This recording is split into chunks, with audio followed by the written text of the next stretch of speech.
Hello, everyone. Thanks for giving us your time today for VR Download. I'm Ian Hamilton in New York, joined by David Heaney in London as we discuss the next steps in personal computing.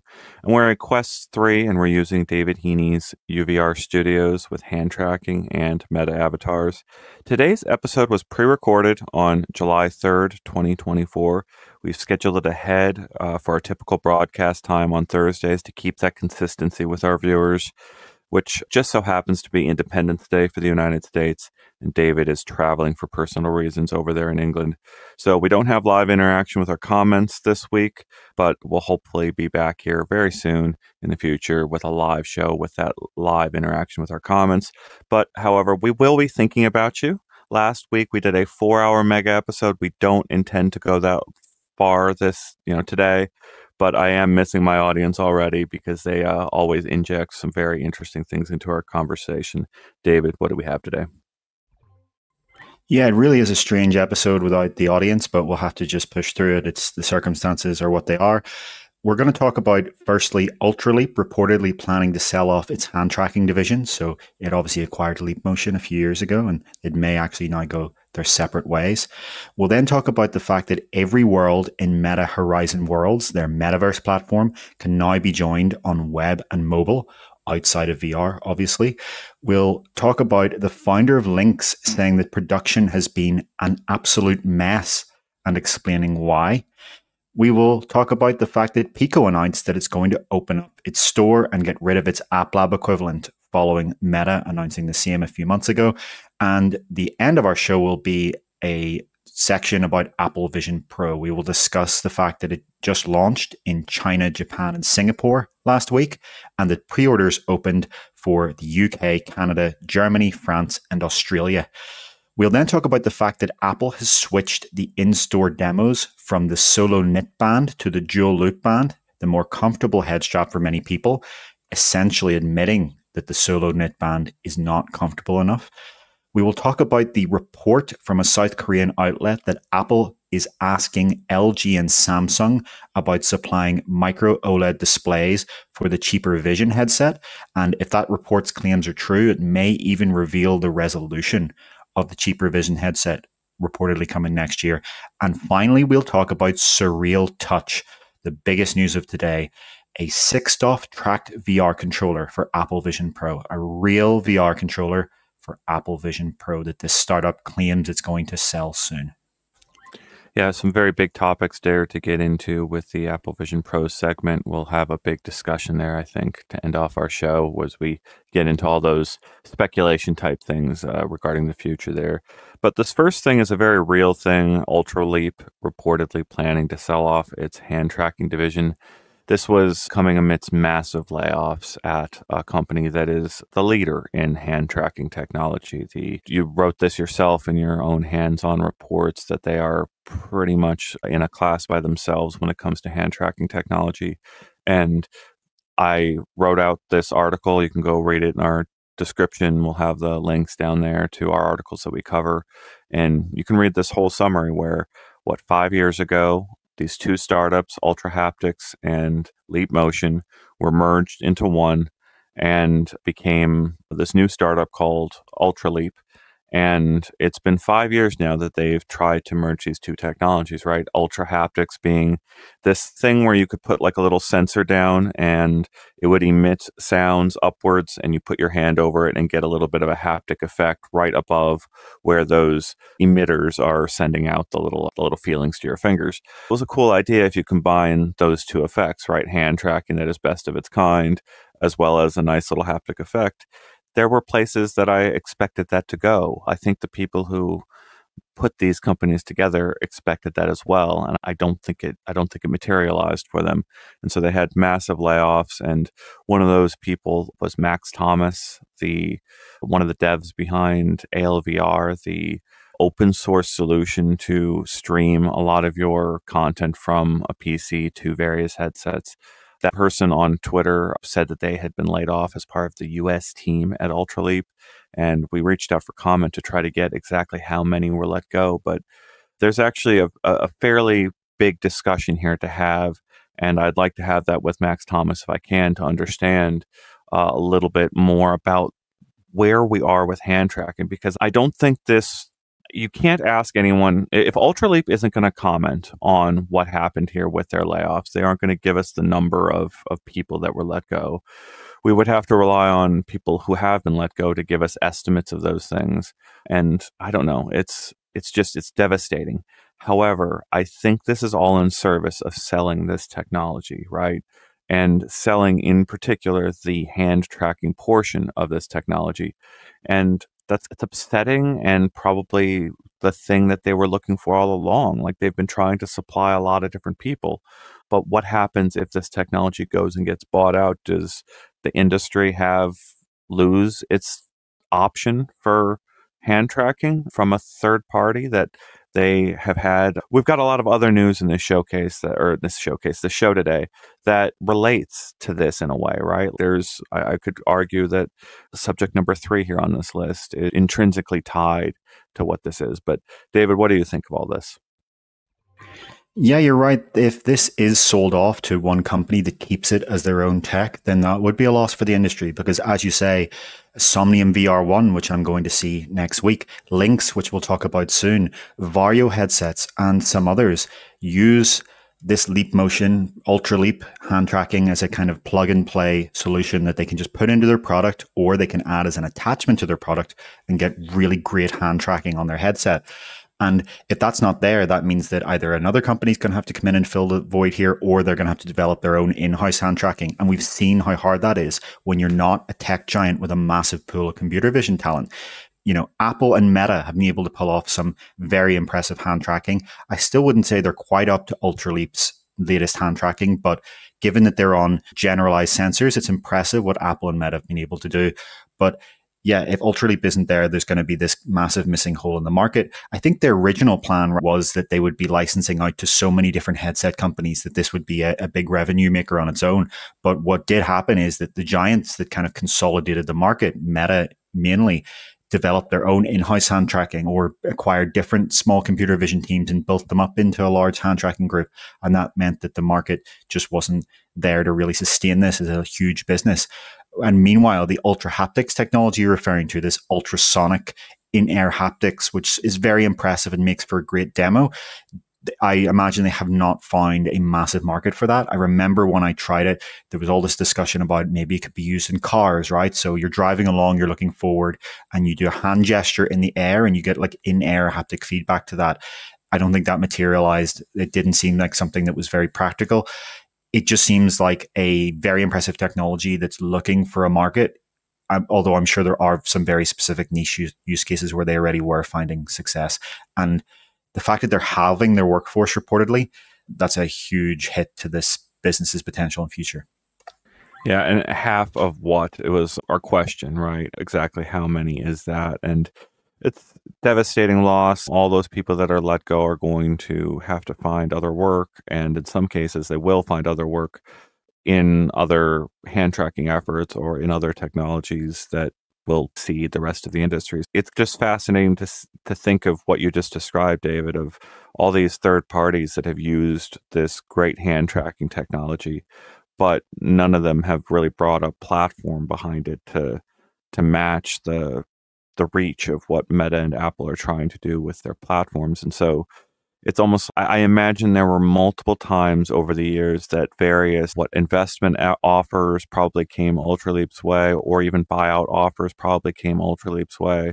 And the wager, are we worth that, right? Or are we worth more than that? Is our technology more valuable than that? And here's this reach into the future, so to speak, where they're going to realize that this cool idea, the ultra haptics idea, is really unrelated to this core technology promise of just having industry-leading hand tracking technology. And so if they go forward with just being that, just Leap Motion with great hand tracking, that makes them valuable to companies like Microsoft and Google, who see themselves as, even Amazon, right? Like technology providers more generally than just single manufacturers of a device for one one set of users. So we will have to see what comes of Ultraleap. And that's always the risk, David, in doing our pre-recorded shows, is that news changes between our pre-recording and it actually going out. But we will be on top of Ultraleap into the future as we figure out what's happening with them next.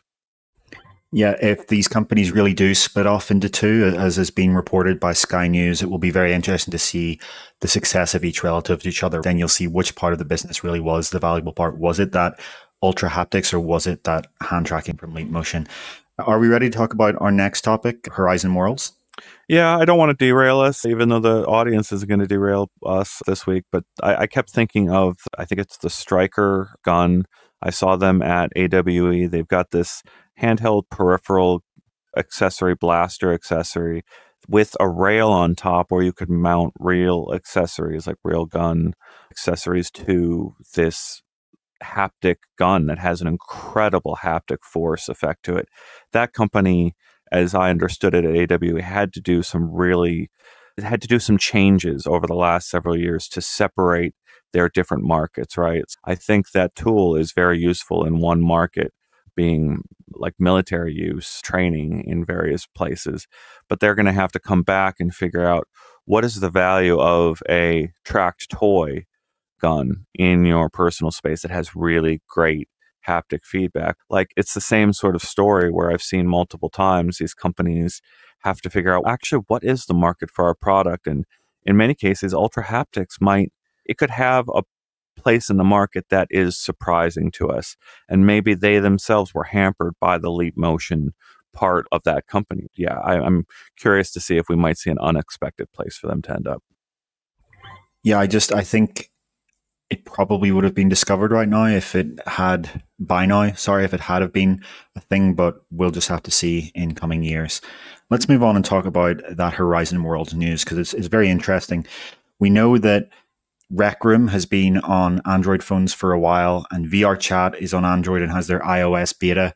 But Meta has been trying to come to non-VR platforms with its Horizon Worlds through web technology, through actually cloud streaming via the web. And at first, when they first tried this about a year ago, it was only for one or two worlds, for their first-party worlds created by their first-party studio with professional tools. But now they've just opened this up to every world in Horizon Worlds. So you can go to horizon.meta.com in your web browser, even on a Chromebook or in any device of any real computational power, and join any of these Horizon Worlds pretty much instantly. The loading time is 5 to 10 seconds at most. No install is needed. It's all in the browser. And also you can access it through the MetaQuest phone app that you would have on your smartphone. So this obviously opens up Horizon to a much larger market. It means that creators that are making worlds, even with the in-VR tools, can have their friend join on their phone or on their web browser. No VR headset needed. No Steam needed, no GPU in their laptop needed. So it's very interesting to see that this is where Meta has probably taken their cloud streaming tech from the acquisition of PlayGiga, a Spanish cloud streaming company, back in 2019. They've actually found a real sort of market use for this now, and that's bringing Horizon Worlds to non-VR platforms. Yeah, very big moment for that platform that's been multiple years in development. I can feel the platforms collapsing, the merging, the sort of foundations being laid for the next steps of these platforms. This has been multiple years in development and a major moment to have arrive. The thing I haven't tried yet, David, I haven't had any success with this, is getting a Horizon Worlds world to run on Apple Vision Pro as a 2D window. I've been really curious to see what that feels like, if you can get any kind of performance with a gamepad controlling a 2D window on Horizon Worlds like this technology. What's that latency feel like? Does it respond? I have not been able to get that to run in any way, shape, or form, but it's an example of where are these platform boundaries, right? You can't, for example, on iOS right now, I think you can save Horizon Worlds to your home screen. So you just save it as a web app to your home screen, just like any other app. You tap on the button and it pops out and it feels like a native app, even though it's a fully realized 3D virtual world. That's the dream. That is what, gosh, David, I have a long history of reporting on this. My first job out of college was writing about apps and new apps coming out for iPhone. And one of them was the Facebook app, and they added new features. And one of the features was to tap on the screen and reorder all the apps on the Facebook app, just like you could the apps on the home screen. You could see this dream of Facebook wanting to have an operating system on your phone. And right, there's been the Facebook phone and all these things over the years, Gear VR, all the way through to this was the dream all along, is having a window on your phone that's just straight Facebook all the way through. And this is that dream finally realized. Yeah, the ability to have these progressive web apps brought out onto home screens is going to really help here. I wonder what was the issue you saw on Vision Pro. Did it say just browser unsupported or device unsupported, or what was that it said in the end? Oh, goodness. I think what I recall was it was the save to home screen feature that wasn't there. But could you get it to work in general?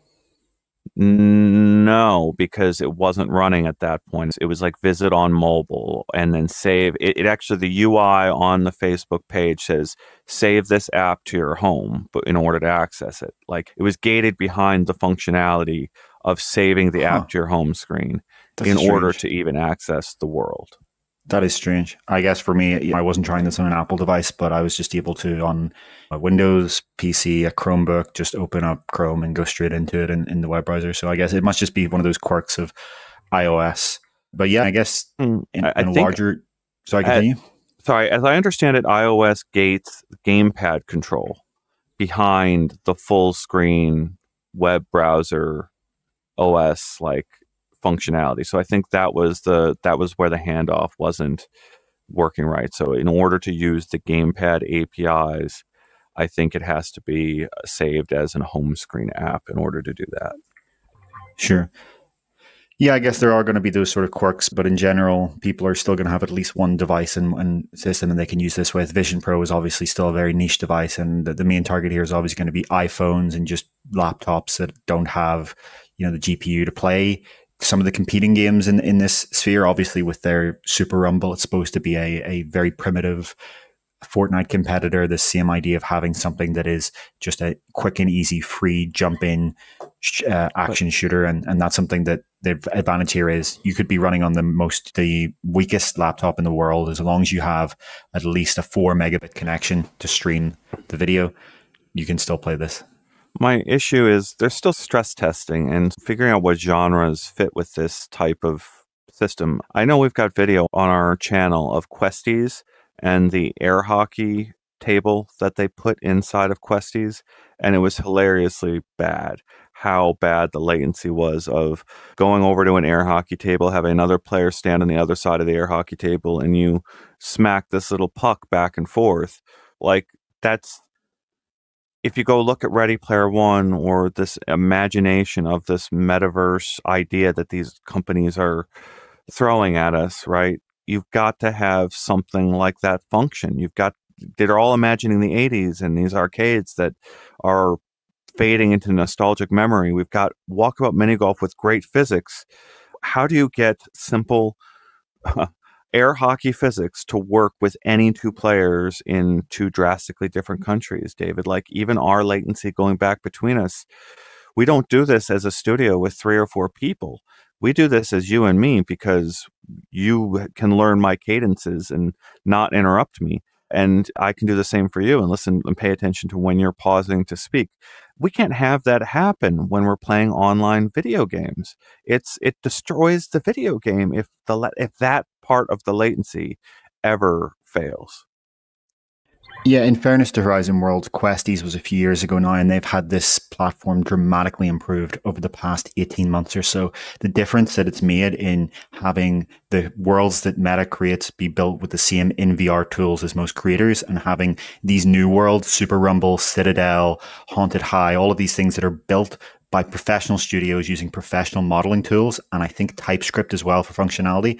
It is a world of difference. And I think just as we see every month, the Quest system software gets a massive improvement, or at least somewhat of an improvement, they're doing this with Horizon Worlds too, right? Every month, sometimes twice a month, they're releasing an update for this that improves things like the physics and the networking and all of these minor things. And I really would encourage someone who hasn't tried Horizon Worlds in a few years. If your impression of Horizon Worlds is from a few years ago, it might as well be a different app. It is just so different today than what it was back in even the Questies era. And definitely before that, it's a very different app these days. Yeah, so I'm going to need to go back and test my previous assumptions on not being able to get the Horizon World running on my Vision Pro that way. I got to see if that Band-Aid has been ripped off and I can actually do it now. I'll try that after we record this broadcast. And then, yeah, sorry, David, what do you want to talk about? I was just going to say, I still think you should try it in VR, right? It's cool that this works on mobile and web, just like it's cool that Rec Room works on your phone and on your Xbox. But by far the best way to play any of these platforms is in VR. Same thing with VR chat, right? You can access it on a flat screen, but there's a world of difference between seeing something on a 2D rectangle in front of you and moving around like a tank and clicking and then having an object that you're trying to pick up go from the distance to in front of you to just reaching out with your actual hand and picking something up and directly interacting with it. I still very much so believe, even in this new era of spatial computing where we have all of these 2D windows, that when it comes to a 3D virtual world that you're interacting with, there is nothing like being in it and seeing it on a 2D flat screen. It's novel. It's interesting. It's obviously interesting, the idea of using Meta's metaverse platform on a Vision Pro. But the way you're going to really want to do that is on a Quest 3. Just like with Rec Room, you can play it on a flat screen on Vision Pro. But what people are really waiting for and what the real main course is when Rec Room comes to immersive VR on Vision Pro, which Rec Room says is in development. Yeah, we have to yet to see it. We need to see these people deliver on what they're saying, and they're all pushing towards the same direction. They're all trying to have a platform that expands and contracts. We've talked about it on the show, David. Like, in my own defense here, I'm coming from the VR Games Cast where I talk about content with Don Hopper and we talk about the different ways people play. And we've been talking nonstop on that show about UEVR and the effort of Team Beef to prove people like Tim Sweeney wrong, that there is a way for you to get a comfortable gaming experience by messing with the cameras in really genuinely new ways to make you give yourself a classic game world that is the size of a dollhouse and it's played in front of you in miniature. That is going to be comfortable for most people as long as the system itself is running at frame rate, right? And it should be able to do that on many old games. And then there's the idea of just vignetting the view. All those things are the same things that require like you to throw, like Meta is going to the same place that UEVR devs are going. Rec Room is going to the same place. How do we get these games to expand across all these platforms? And it's just wild to watch. I agree with you, David, that yes, I should go experience it in VR. That is the ultimate way to play. But when I have 5 other people that I want to go play a game with me, they're not all going to have headsets. And they're not going to have headsets for a really long time.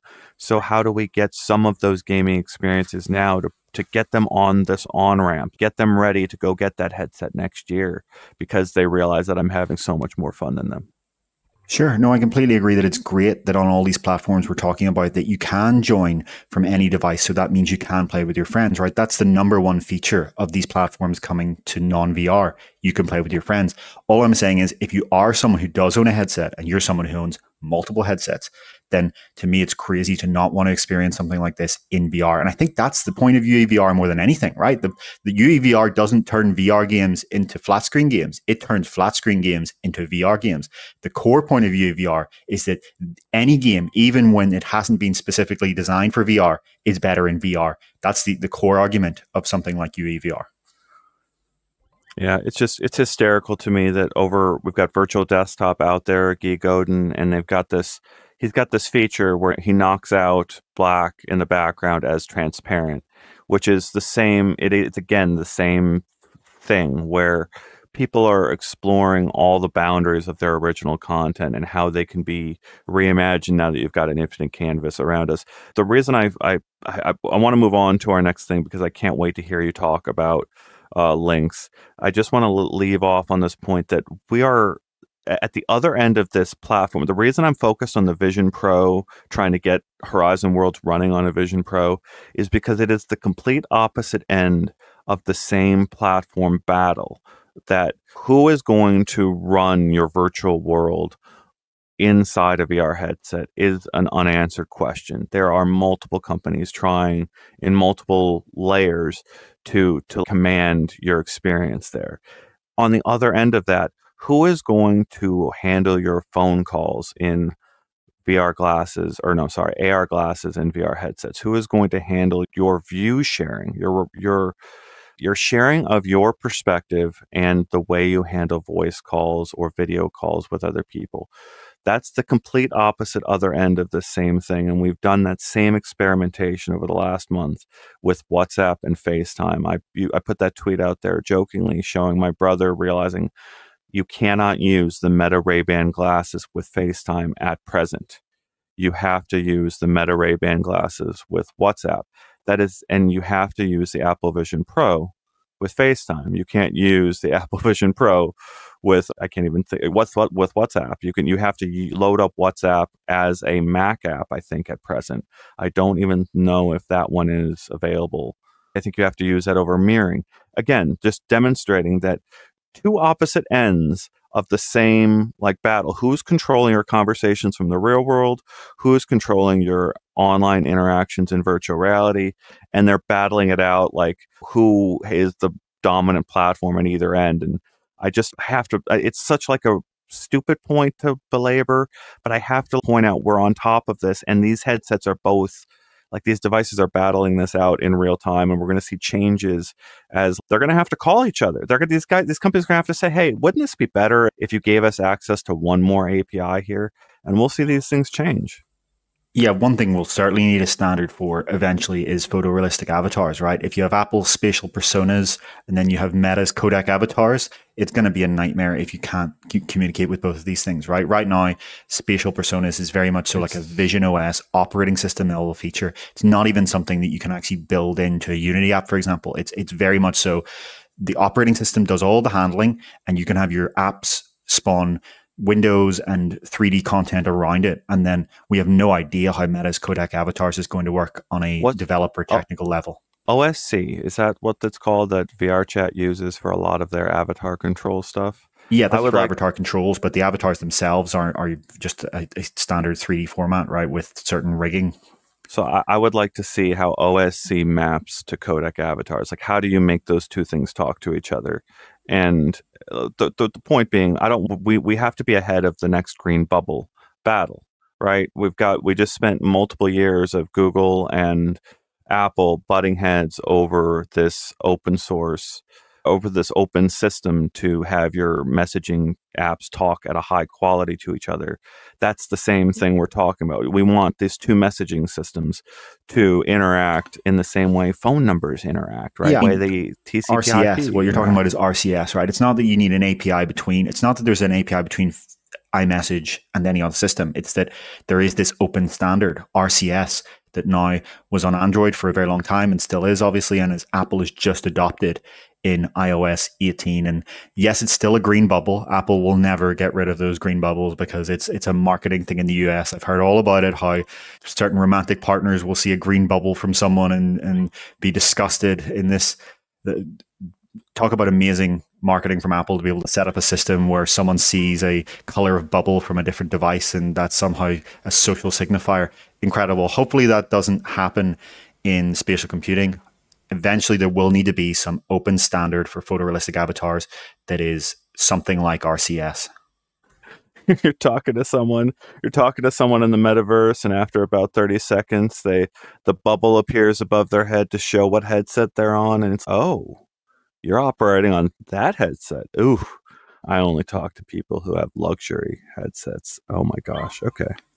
Yeah. Somehow it sounds absurd when you put it in that framing, and yet that is exactly the situation with text messages today in the US. Apple has been able to either intentionally or just by cultural forces that happen to work in their advantage, set up a system that is identical to that in text messaging, which again, as someone from the rest of the world that uses WhatsApp, is just remarkable to hear about for the first time. It really is one of those things that you hear, you think the person who's telling you is joking, and then you find out they're actually serious, and you think, wow.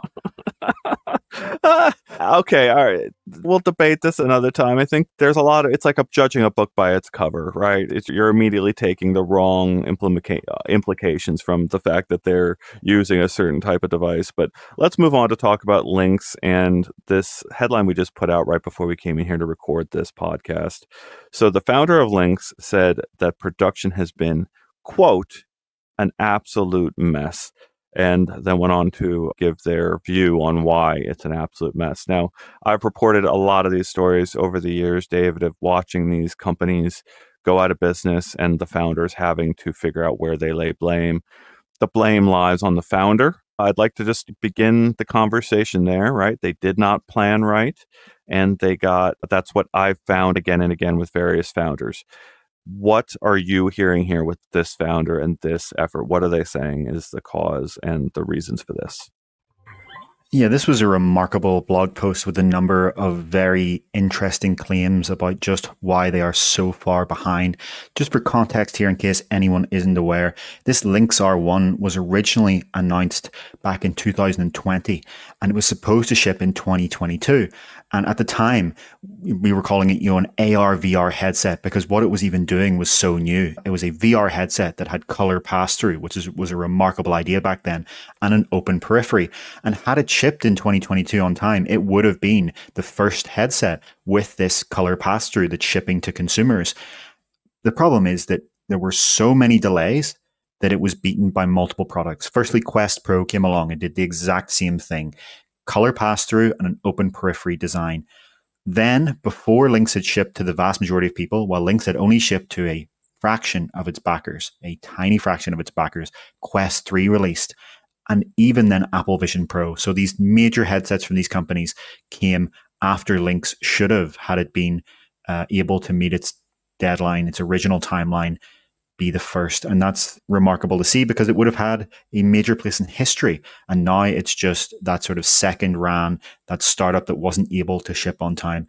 And so Stan has said that this last year has been excruciating. Excruciating is a direct quote. And he claims that his company's inability to pay the manufacturer, Compal, resulted in produced headsets not being delivered. So they were actually the manufacturer holding the headsets ready produced, and would not hand them over to Lynx because Lynx could not afford to pay them.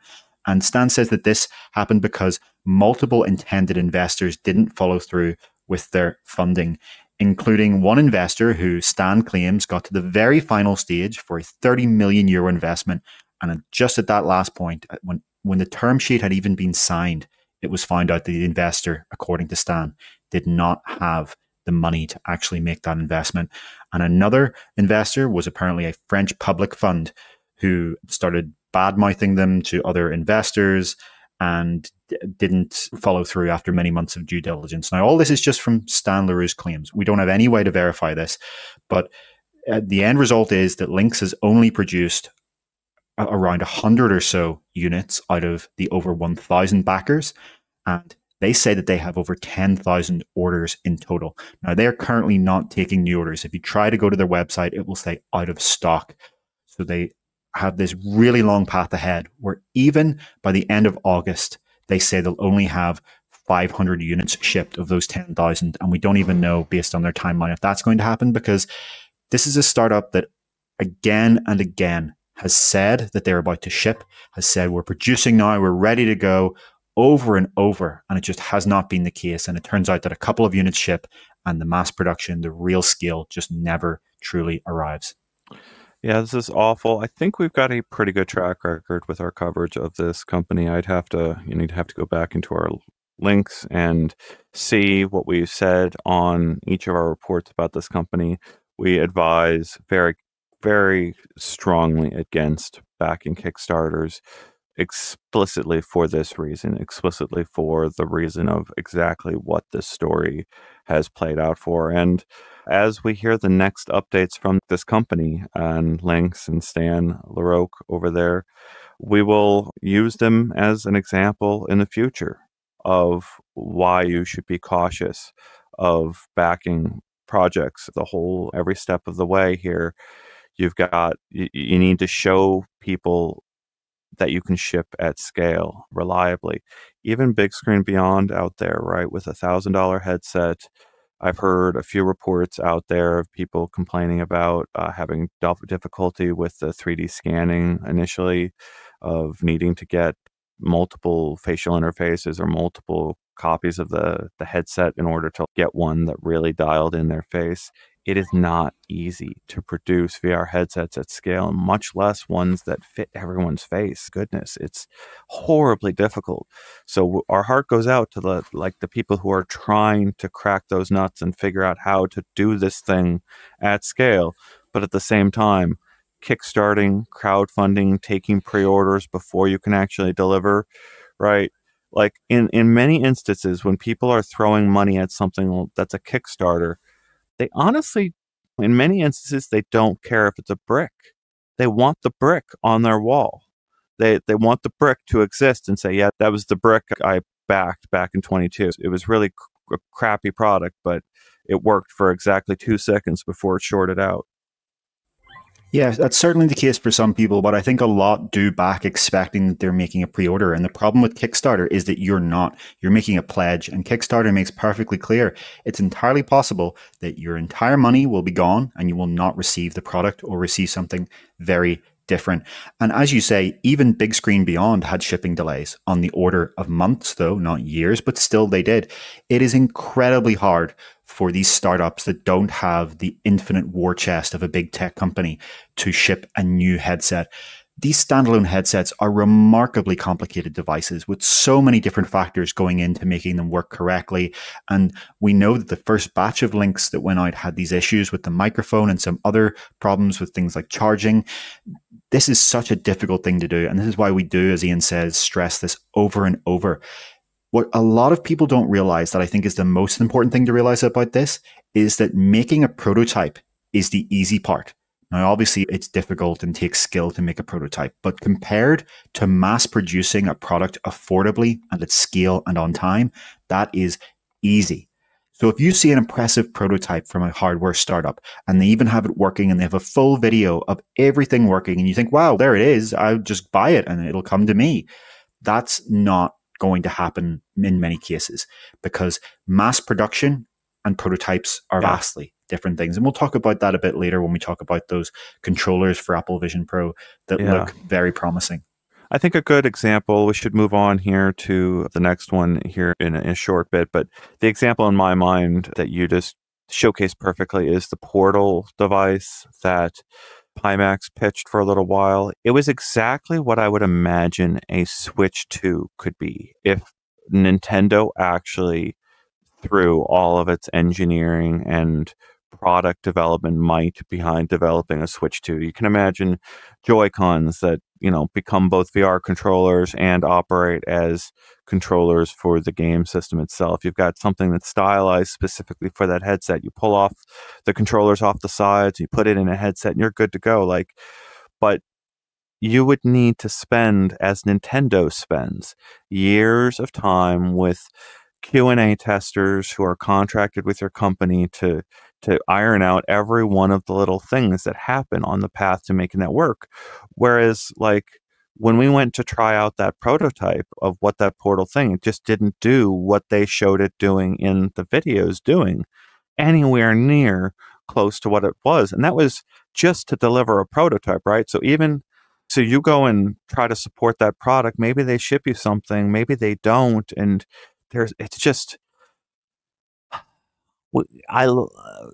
you've got these platforms where people want to support good ideas, but expecting far too much of them. Some people are using Kickstarter and those platforms to do just pre-orders for completely finished products. And that confuses people who are not realizing that something like this has so much to overcome before actually getting to you.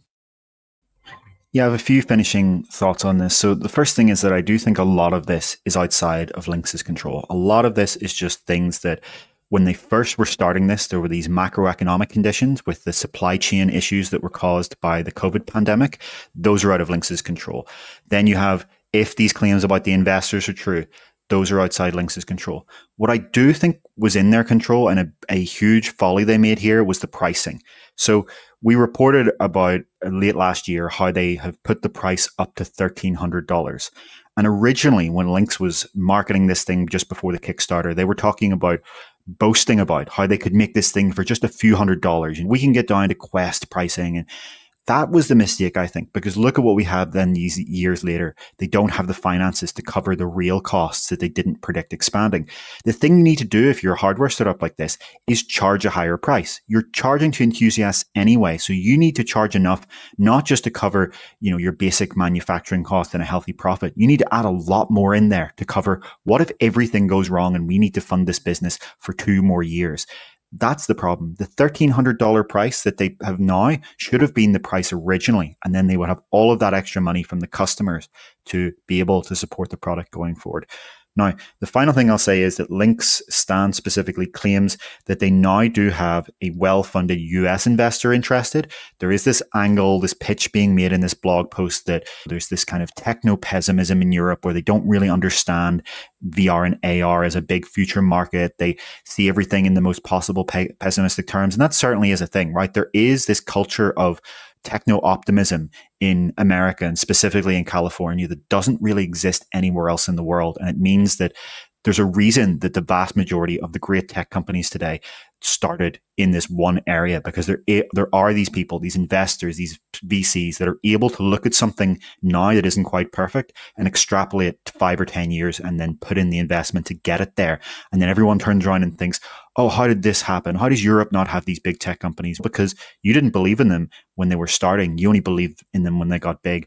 And Stan and Lynx looking out to the US and finding investors there and pivoting out to that direction may be a positive thing for this company. There is a possibility here that we know they're working on a successor.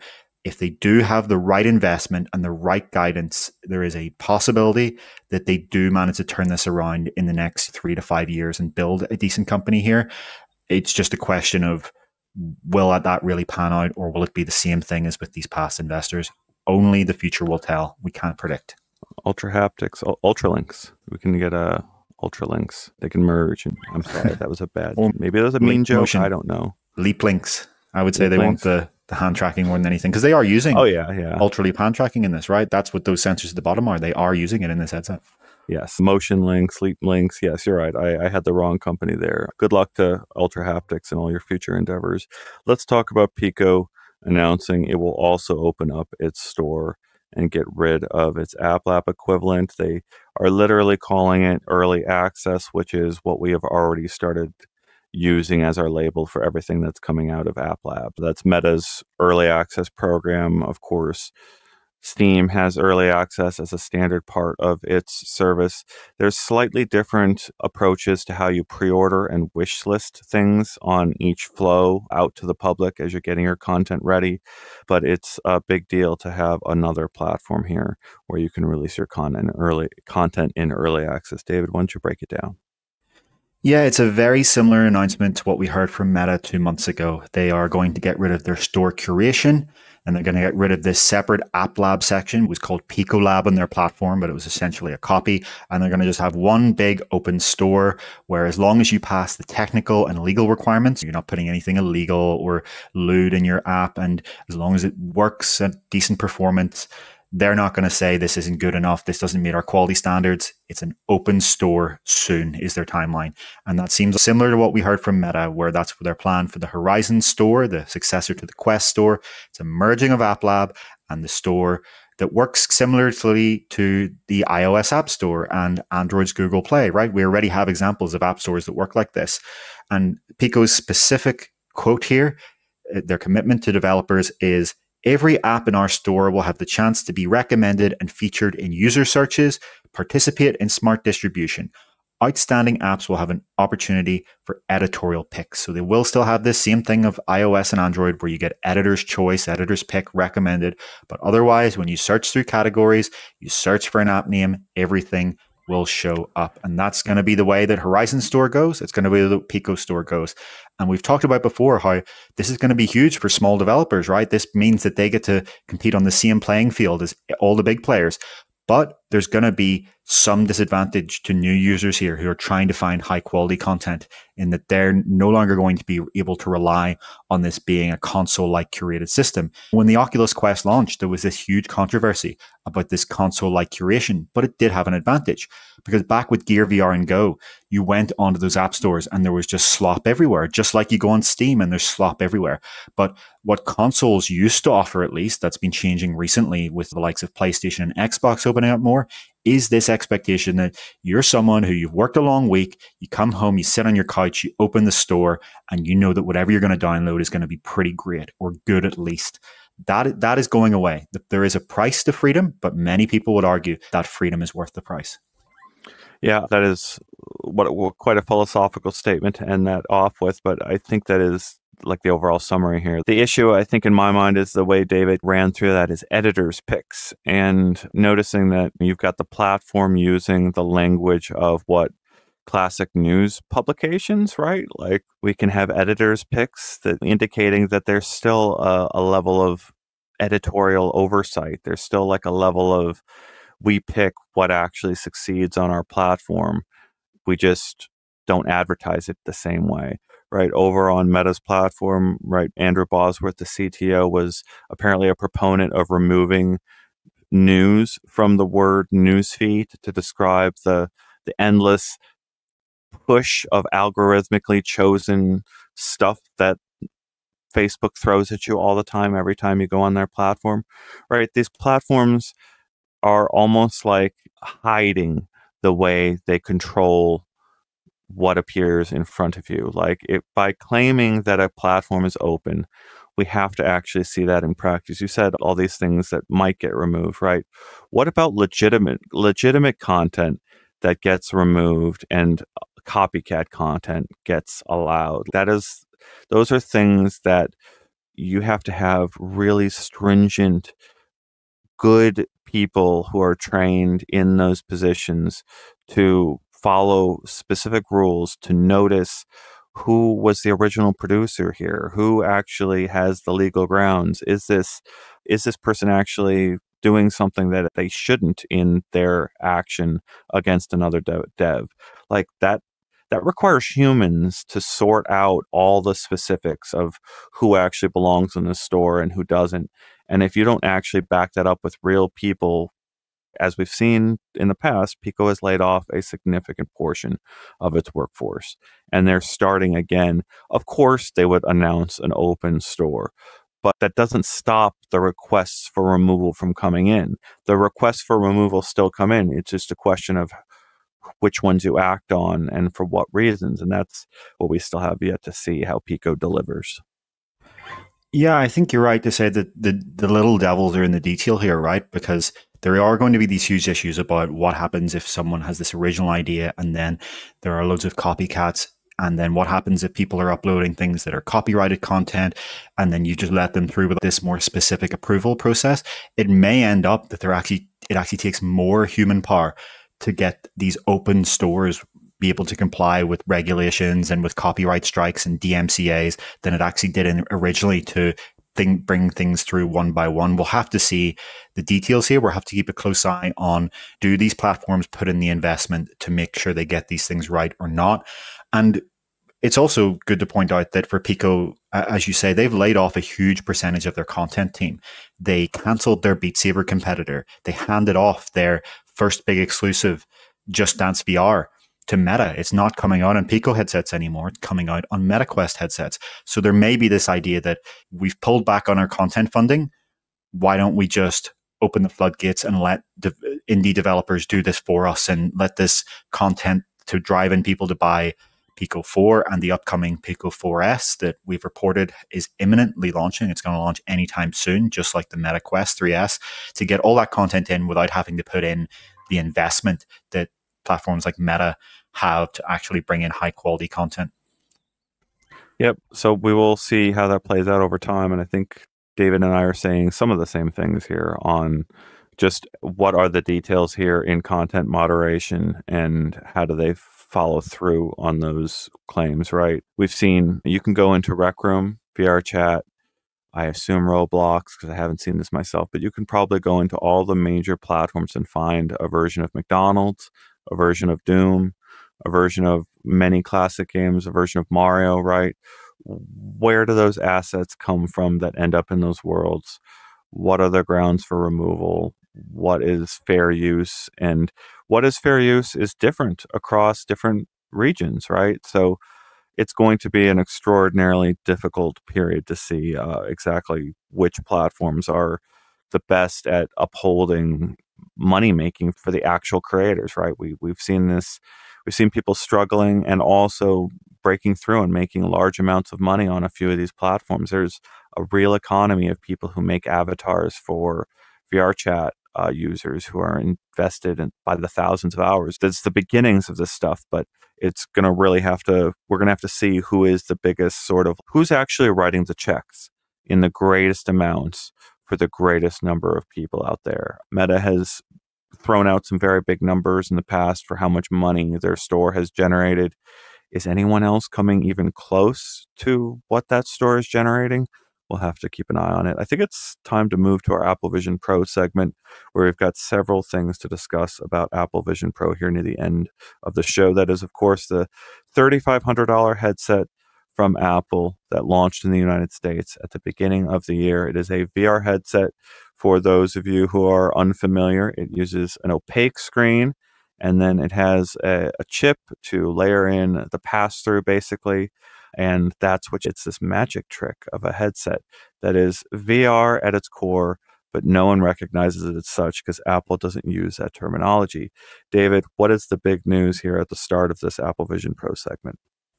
Yeah, I think I'd first start by saying we do slightly disagree on this, right? Personally, I don't agree with calling these headsets that people are using majority in pass-through VR headsets. To me, there's plenty of different terminology for this. You could call it a mixed reality headset because technically, from an academic perspective, mixed reality includes the entire spectrum, whereas VR, where you're entirely in a virtual world with nothing from the real world around you, is just all the way on one side of that spectrum.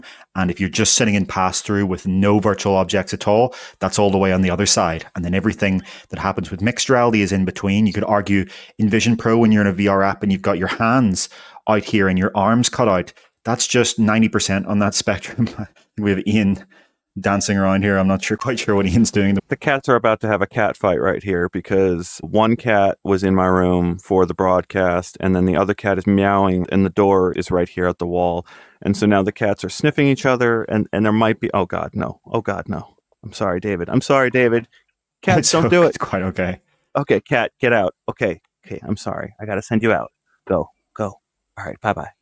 All right. So I think there's no bomb. There's no bomb here. We've just got one cat, and the cat might jump on me, and now they're not going to fight. So I've avoided that, David. I don't know if we're going to cut it out or include it, but that's what happened. I'm sorry. Yeah, we'll have to see whether we cut that out or not, actually. Yeah, let's just cut that part out. I'll just start. Man. All right. That'll be in the outtakes portion of our show. Let's go back to talking about where do you want to cut that off, David? Let me just start with the VR thing, right? Yeah, I guess one thing Ian and I do disagree on is whether to call a headset like Apple Vision Pro a VR headset. To me, a VR headset is one that is exclusively designed for or even uniquely capable of full VR, where you're fully in a virtual environment. And when you're in something like a Vision Pro, you're spending so much time in pass-through that it's strange to me to call it a VR headset.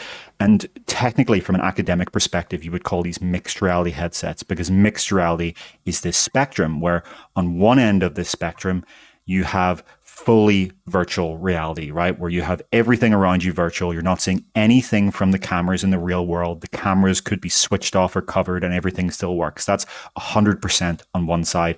And then you have the other side of that spectrum, 0%, where everything you're seeing is real. All you're seeing is the reprojected camera view and you're not seeing any virtual objects. And then what we call mixed reality games are somewhere between, right? You could have this game where your walls fade away and reveal a virtual environment, but your floor and your ceiling are still real, or anything in between.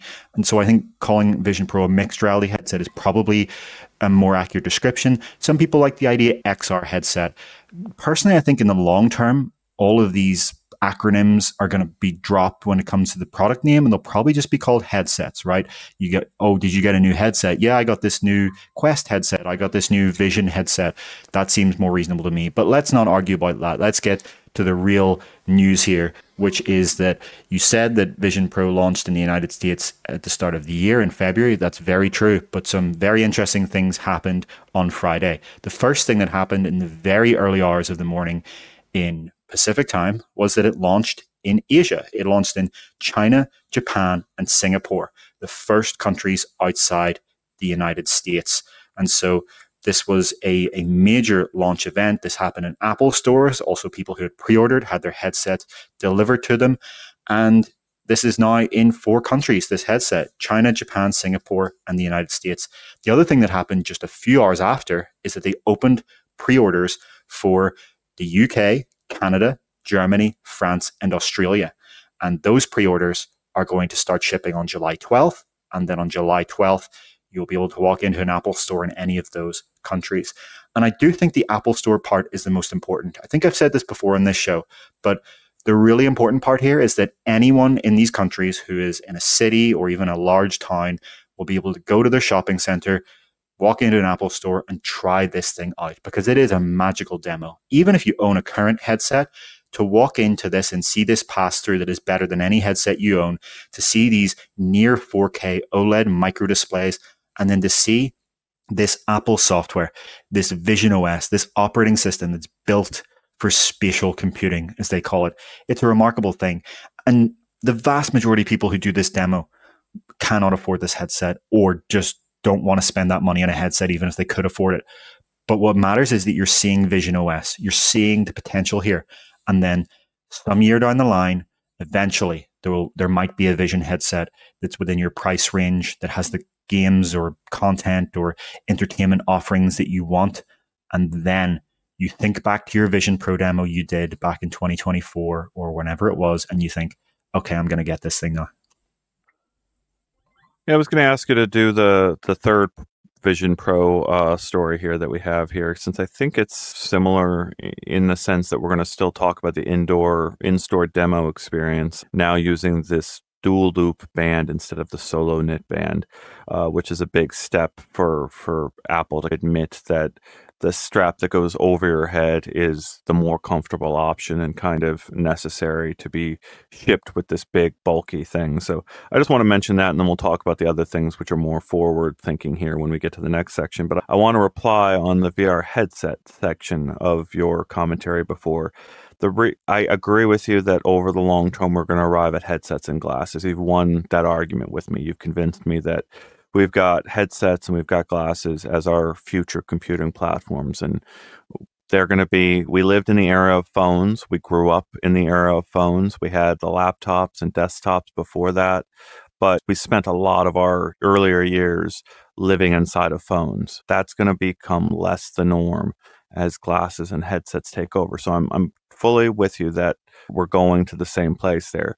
What I struggle with, David, is I just came from that event, AWE, where I actually used a VR headset to do my work in a real world setting for the first time. I pulled a pocket keyboard out of my pocket, put it on the stand in front of me in my seat in the flight, and wrote several articles over the course of several hours while in flight, passing over the country.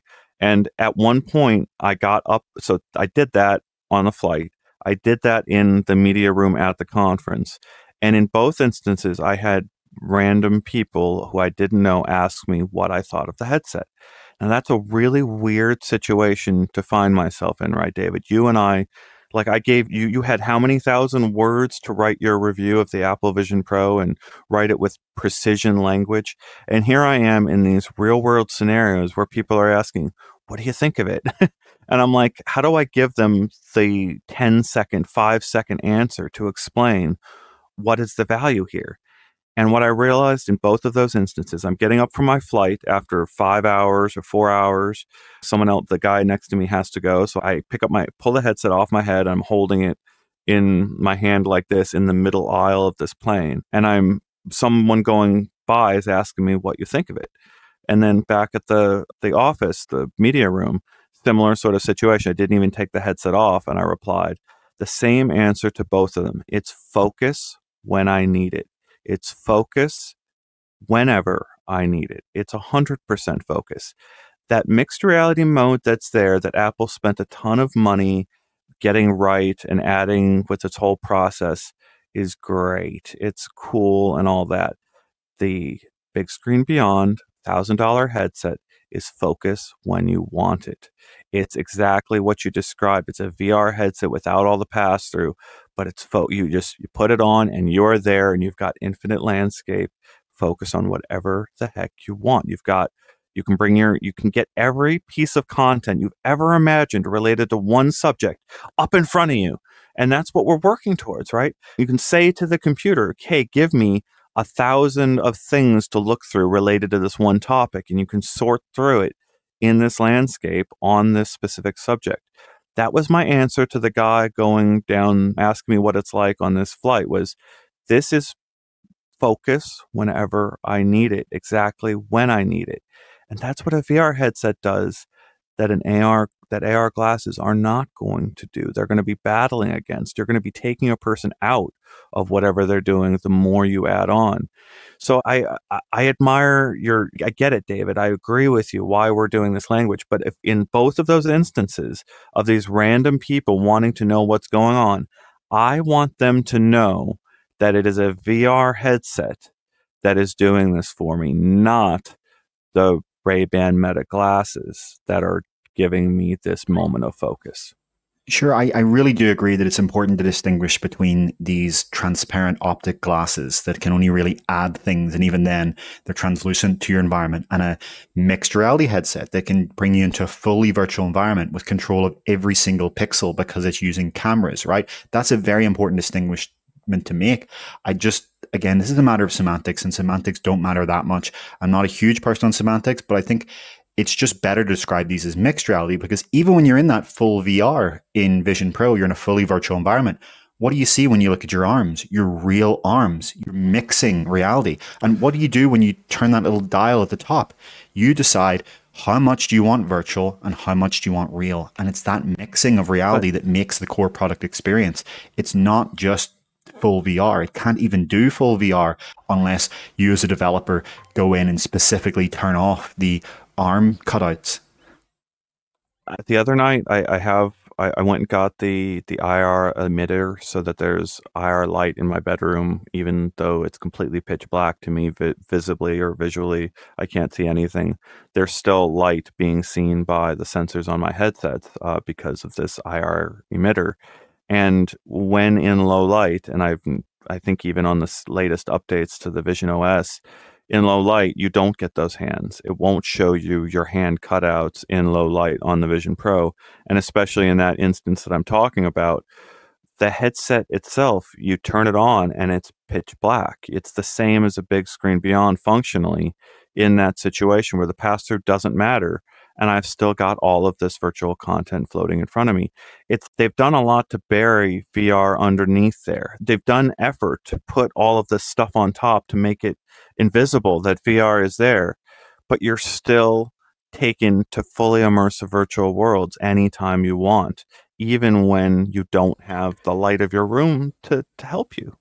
Sure, yeah, but being in pitch black without a headset on doesn't make you blind. It just means you can't see. So I'm fully agreeing that full VR is something this thing can do, but that's just one end of the spectrum of mixed reality. And then at any time, you can turn that dial and bring in something else.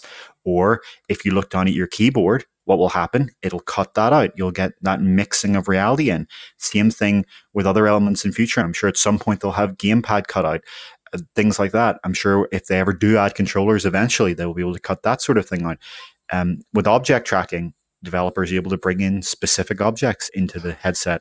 Did you see the video right before I came in here? I saw a video from someone who turned on all the ARKit tag that are provided by the APIs. So they basically turned on what the ARKit system is seeing as they're looking through the glasses, and boom, they're seeing their environment, but they're seeing all of the objects tagged by the system in real time, or at least not real time, at least at the time that they saw them. But it's wildly different to imagine. I think what you described, you broke my brain when you replied and said you're not blind. I think you can see even though the darkness isn't there. To imagine being there in bed, right? And it's pitch black surroundings, and the system provides you the location of your window, and it gives you X-ray vision. It lets you see thermally at night, right? We're there. Like but it's VR headsets that are doing it with added mixed reality capabilities. I'll grant you that. And I will make the semantic argument because I want people to not go and buy the wrong glasses because they thought they were a VR headset underneath. I want people to go get, like, they need to start with the basis of, this is a VR headset that blocks off the world, and then a whole bunch of stuff is layered in. Because if they don't understand that, they're going to be going and buying glasses with a Bluetooth connection to their phone. I do think these things are vastly different, right? I think people are going to be able to understand the difference between glasses and headsets without needing the word VR there. The only disagreement we have here is that, to me, VR is not a device type. It's a content type. It is a device type. There are VR-only headsets, right? The original Oculus Rift, big screen beyond, but not the Apple Vision Pro. Again, not this thing that's specifically designed to bring in world. It's a type of content, right? It's something you go onto the App Store and you buy a game. You buy a game like Job Simulator, right? You're playing a VR game, but that doesn't make it a VR headset, because you could do anything along that spectrum of reality. But I feel like we're going in circles here. Oh, all right, fine. All right, my last point here is, okay, I'm sitting there in the middle row on my flight, and I've got, exactly like David is describing it, I've got my pass-through locked off right here, so I can see my keyboard that isn't tracked by the system yet. It's just this crappy little keyboard. But reality starts here, so I can see the keyboard right here, and above it, I'm looking at this beautiful beach scene. And the person is coming by to give service to everyone, to give food and water.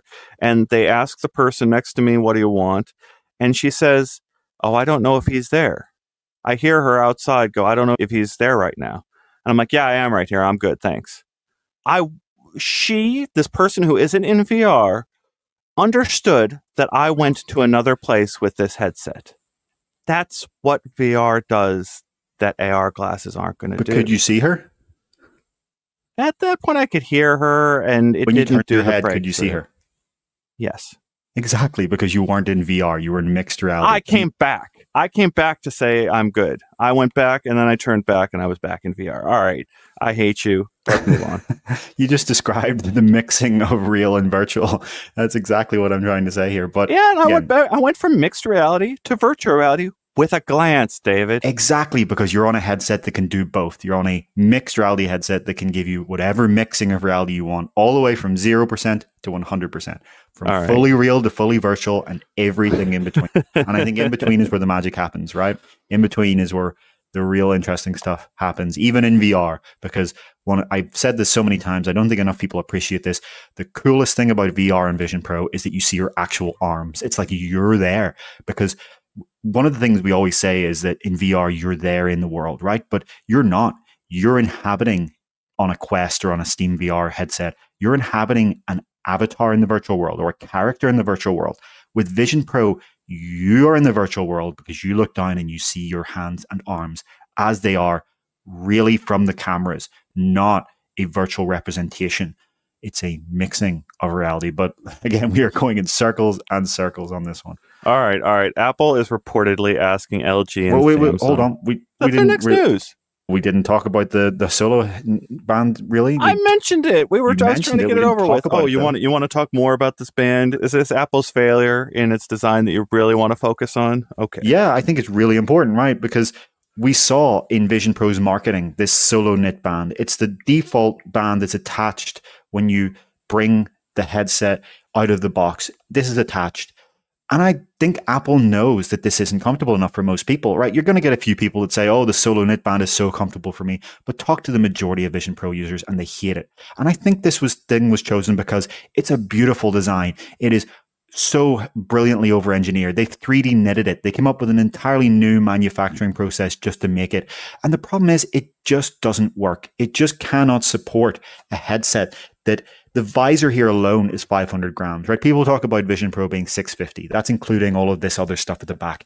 Just this bit from the aluminium forward is 500 grams. And that makes it one of, if not the heaviest headsets on the market when it comes to the actual visor. And you need, at the very least, some sort of top strap, which is why at the last minute, Apple announced that they were going to include this dual loop strap in the box. This wasn't the original plan, as we know. What you tried at WWDC 2023 was the Solo knit band with a top strap, because they had put it on as a band-aid after they'd realized from testers that this thing was just too heavy for that Solo knit band. And so now what they've done, as you mentioned, is that their store demos now use this dual loop band. They don't use that fancy aesthetic Solo knit band in the store demos. It looks so much better in marketing photos. It looks so much more futuristic to have this thing on. It looks clean and tidy, and it doesn't look awkward. But the problem is it just doesn't work. So Apple has essentially admitted that by changing these store demos over to the dual loop. They don't ask you which one they want, to be clear. This isn't like an option.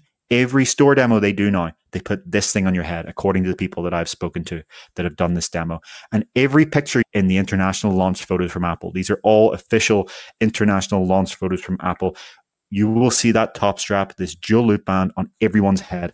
And maybe it's too far to say that you see all of these people smiling in a way that I don't know if all of them would be quite smiling if they had the pressure of the headset pushing against their head because there's not a top strap to support it. Yeah, I love it. They had both in the box, so it didn't matter much to me. But it's been so important to you to focus in on this problem of design, right? Like they had such a heavy device, and then they had to ship 2 straps with the box to get it out there and still provide the best possible experience. We are trying to get our hands on the Anna Pro device and see how that affects the strap situation on Apple Vision Pro. We've seen some very positive early reports from people who are trying on that head strap. So we are looking into it and trying to see what we can do to really explain how that works.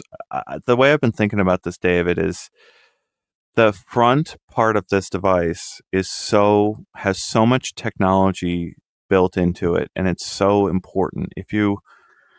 Going back to my argument of focus when you need it and the mixing of realities, right? If I want to go and do an 8-hour workday in there, I can, but it's going to be miserable by the end of it. I'm going to hate the way I spent that time more than the way I spent that time just looking at a laptop screen.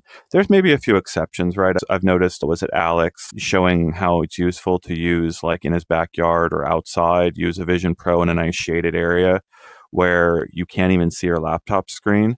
So you get the virtual screen right above it. You get the nice breeze on your arms, the heat of the sun, and like this nice relaxing experience with full control over your space in front of you. But the weight, it gets to you after a really long time. But when you're talking about something that is priced like this, what does that mean for the realm of accessories? How much are people willing to spend for like a different facial interface that maybe actually cools you down? Like, why can't you put, if you're talking about now the headset is $3,500, is there room for a $500 facial interface that actively cools you? Is there room for a $200 or $300 head strap that is twice as expensive or 3 times as expensive as the accessories that you find for the Quest line of devices? But because this is such a premium, different class of product, does it make a market for a whole bunch of accessories that make this more wearable for longer spans of time? We've definitely seen that in the Quest market, right? Quest is designed to be modular. People don't really talk about this enough. It's so strange that Meta is one of the only companies that makes a modular headset where you can take the whole thing apart and add whatever kind of strap you want. And we've seen this massive market of Bobo and all of these other companies creating these head straps that people really love. The problem is, I'm not sure how well that works when you go further out of the enthusiast market. And the first demo is going to really matter. One of Apple's biggest assets is these Apple stores. The fact that people can walk in and then do a demo and then decide whether to buy based on that. But that also means that the first impression really matters. And I think with the software, Apple has done an incredible experience with demoing. But until now, putting that Solo knit strap on has made for, I'm sure many people walked out and thought, that was great, but that hurt my face and I don't want one. And that's terrible, right? Because that means they're not going to come back for years to come and try it again with another headset. Even if they do, Apple would need to do a marketing blitz of, oh, this one is so much more comfortable. Come back and try this again. And the one thing I'm really confused about is why the dual loop strap is a separate strap. Because what we saw in an Apple patent filing a few months before Vision Pro's launch was what I want, which is a top strap for the Solo Knit Band. And I'll bring up a photo here for any of our viewers. Why didn't we get this, where the Solo Knit Band stays on? Because it really is very comfy on the back of your head, right? It's great padding. The problem is it can't support the headset because it doesn't have a top strap.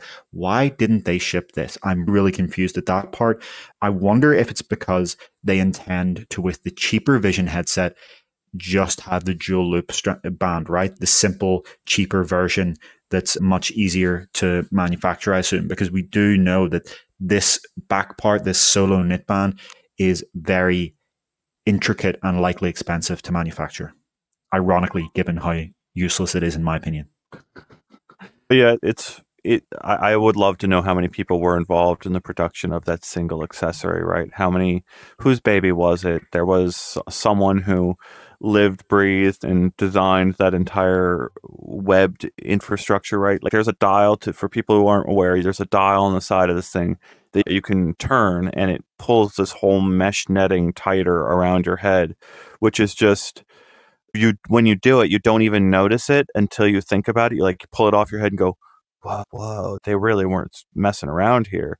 But then again, like everything David is pointing out, you go into a demo and you've got 20 or 25 minutes with this thing on your face. And if you get to the end, you get to 20 minutes and you paid enough attention to how much $3,500 means to you in your pocket, you're going to go, I don't know if I'm going to make it 3 hours without getting really grumpy in this. And that's not helped by the coolness of this webbed interface.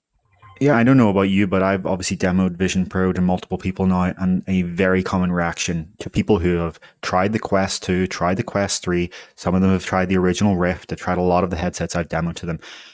A lot of their initial reaction is, holy shit, that thing is heavy. This hurts my face. And from people who did not have this reaction to any of these previous headsets, it's baffling to me that Apple would have allowed this to happen, because intuitively I would have expected the opposite. I would have expected, before Vision Pro had any impressions out there, that this thing would end up being the most comfortable, that at this price point, with Apple of all companies putting the engineering work in here. And I think there was a former Apple employee who wrote some cryptic threads on X about this, and they suggested that in some places, designers and their aesthetic decisions and their ideas of beauty got a preference above some of the more practical user experience engineers. And I think that is probably what happened here. I wonder, you say this is someone's labor of love or whatever you said.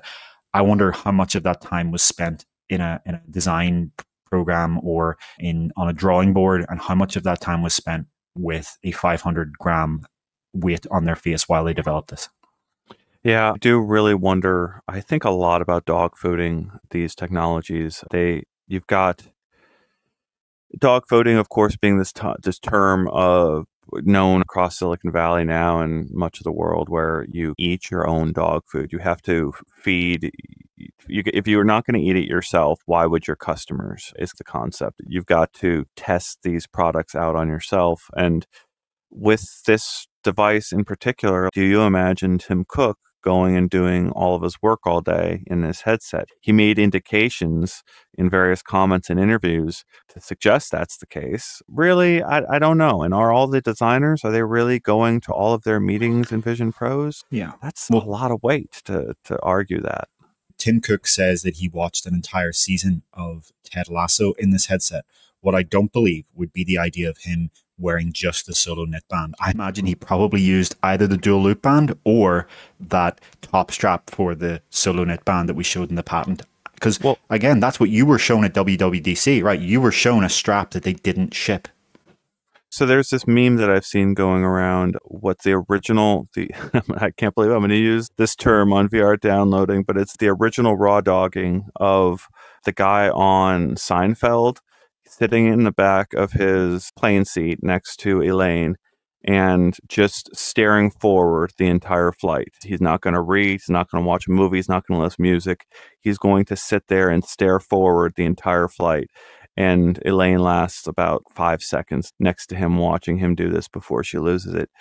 I'm the reason I bring that up is I'm thinking about the situation of being on a flight, right? How many flights is Tim Cook on where he is in first class or business class, reclined in a wonderful seat that looks just like WALL-E, all those people in WALL-E on their ship, and he's got his head perfectly supported by this beautiful chair and this reclining chair where he's watching Ted Lasso for an episode or two.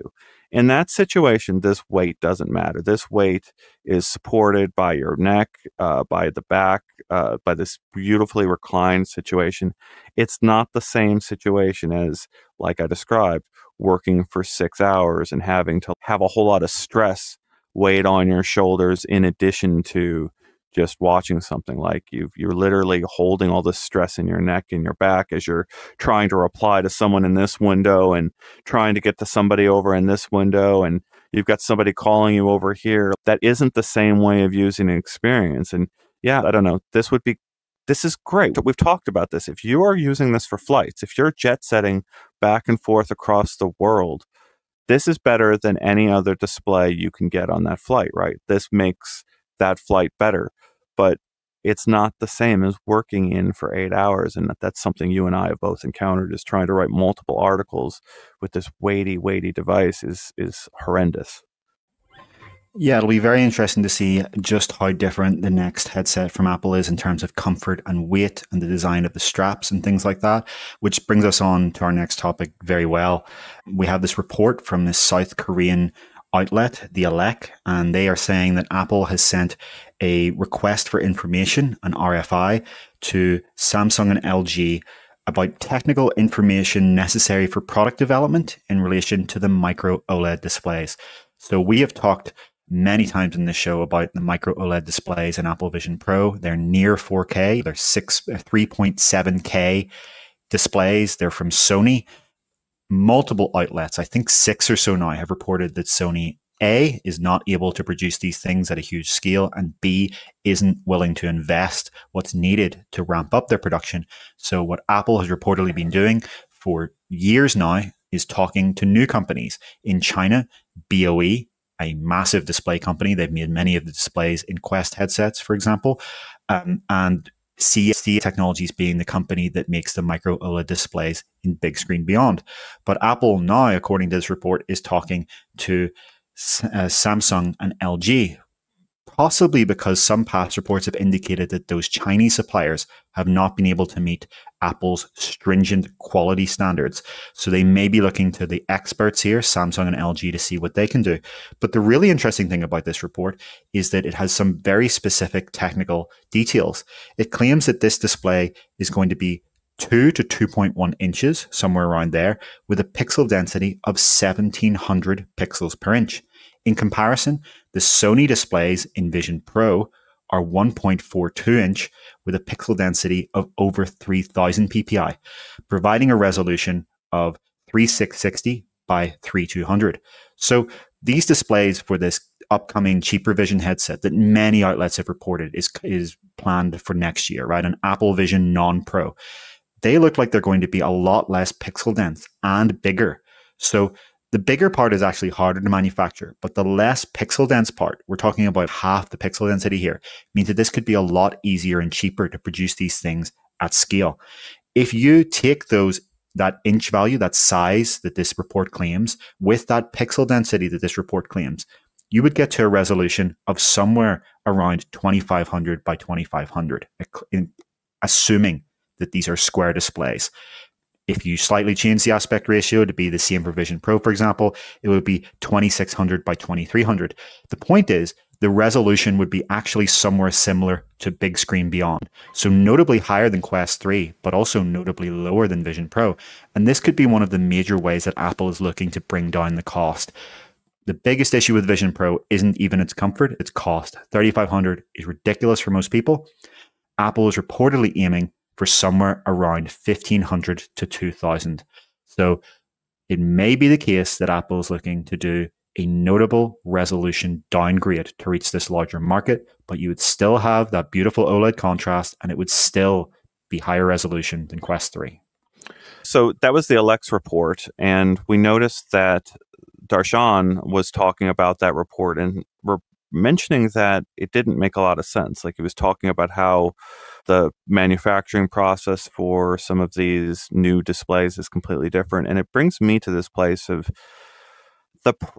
realizing that I think if Apple really believes in this platform, and I think by all indications they really do, what they've done is they've proven out a package of spatial computing that they want to achieve for the future. Now they have to figure out how to carve out something that can stress their manufacturing prowess. Meta has just spent tens of billions of dollars trying to figure out, how do we build Quest headsets at scale? How do we get tens of millions of them made? How do we get the next order lined up?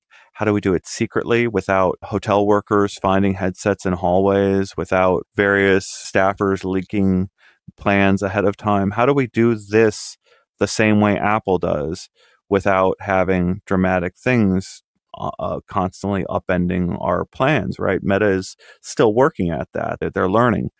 Apple has a lot more experience at figuring out, how do we get, tens of millions of iPhones out to people within a week's span of time? How do we ship them across the ocean and keep them under wraps and do all that stuff? And it extends all the way to the manufacturing floor and the machinery that they're using to stamp out every one of these devices, whether it's the displays or the thing that links them all together. All this is to say, David, if they proved out spatial computing, and they really do believe, if there were people at Apple who watched me go and record Michael Abrash, the chief scientist at Meta, and Michael Abrash is saying the future is glasses and headsets, right? We've got two product classes. And if there's somebody at Apple watching Abrash and nodding along and saying, yep, our future computers are going to be glasses and headsets, we need to invest in this big. What they've done is they've shown off the MacBook Pro line like this. They've shown off the future high-end computer. Now they need to figure out, how do we produce something that can ship something in the tens of millions just like Meta did? They're not going to do it with the Vision Pro, apparently. How do we get to something that is maybe even going to sell more? I'm being stupid here. They are going to target, how do we sell more than Meta? How do we become the highest selling VR headset in the world, even if they don't fricking use that technology, that terminology, right? How do we sell more headsets than Meta next year? And it comes back to these displays and the manufacturing process of them. If they can't make every component in the headset on the same kind of processes or lines that they produce all their iPhones on, they're going to be spending lots and lots of money. This is so long-winded, David. Did you ever buy the iPods, or did you ever own an iPod back in the day? Yeah, I own multiple iPods, and then I own the iPod Touch as well. But I want to respond to what you're actually saying there, because you said this very interesting thing, and then you went straight to, did you own an iPhone? So I want to say Samsung and LG are important here, because they are two of the suppliers of the iPhone, right? They make the displays that go into the iPhone, Samsung and LG, as well as occasionally for some models, they do bring in Chinese suppliers. But it's right to note that Darshan, Big Screen's founder, pointed out that when you go to bigger displays, like 2-inch that they're talking about here, that actually can be harder to manufacture. But then you have to offset that by the fact that A, this is a lot lower pixel density, and B, the bigger the display, the easier, or I should say the less difficult it is to magnify over a large field of view. So if they did use a bigger display, they could use cheaper and easier to manufacture lenses. So Apple's going to be thinking about this on a holistic way. And I think you are right to say that eventually they do want this thing to be shipping millions or tens of millions. And that's why it is so important for them to drive the cost down.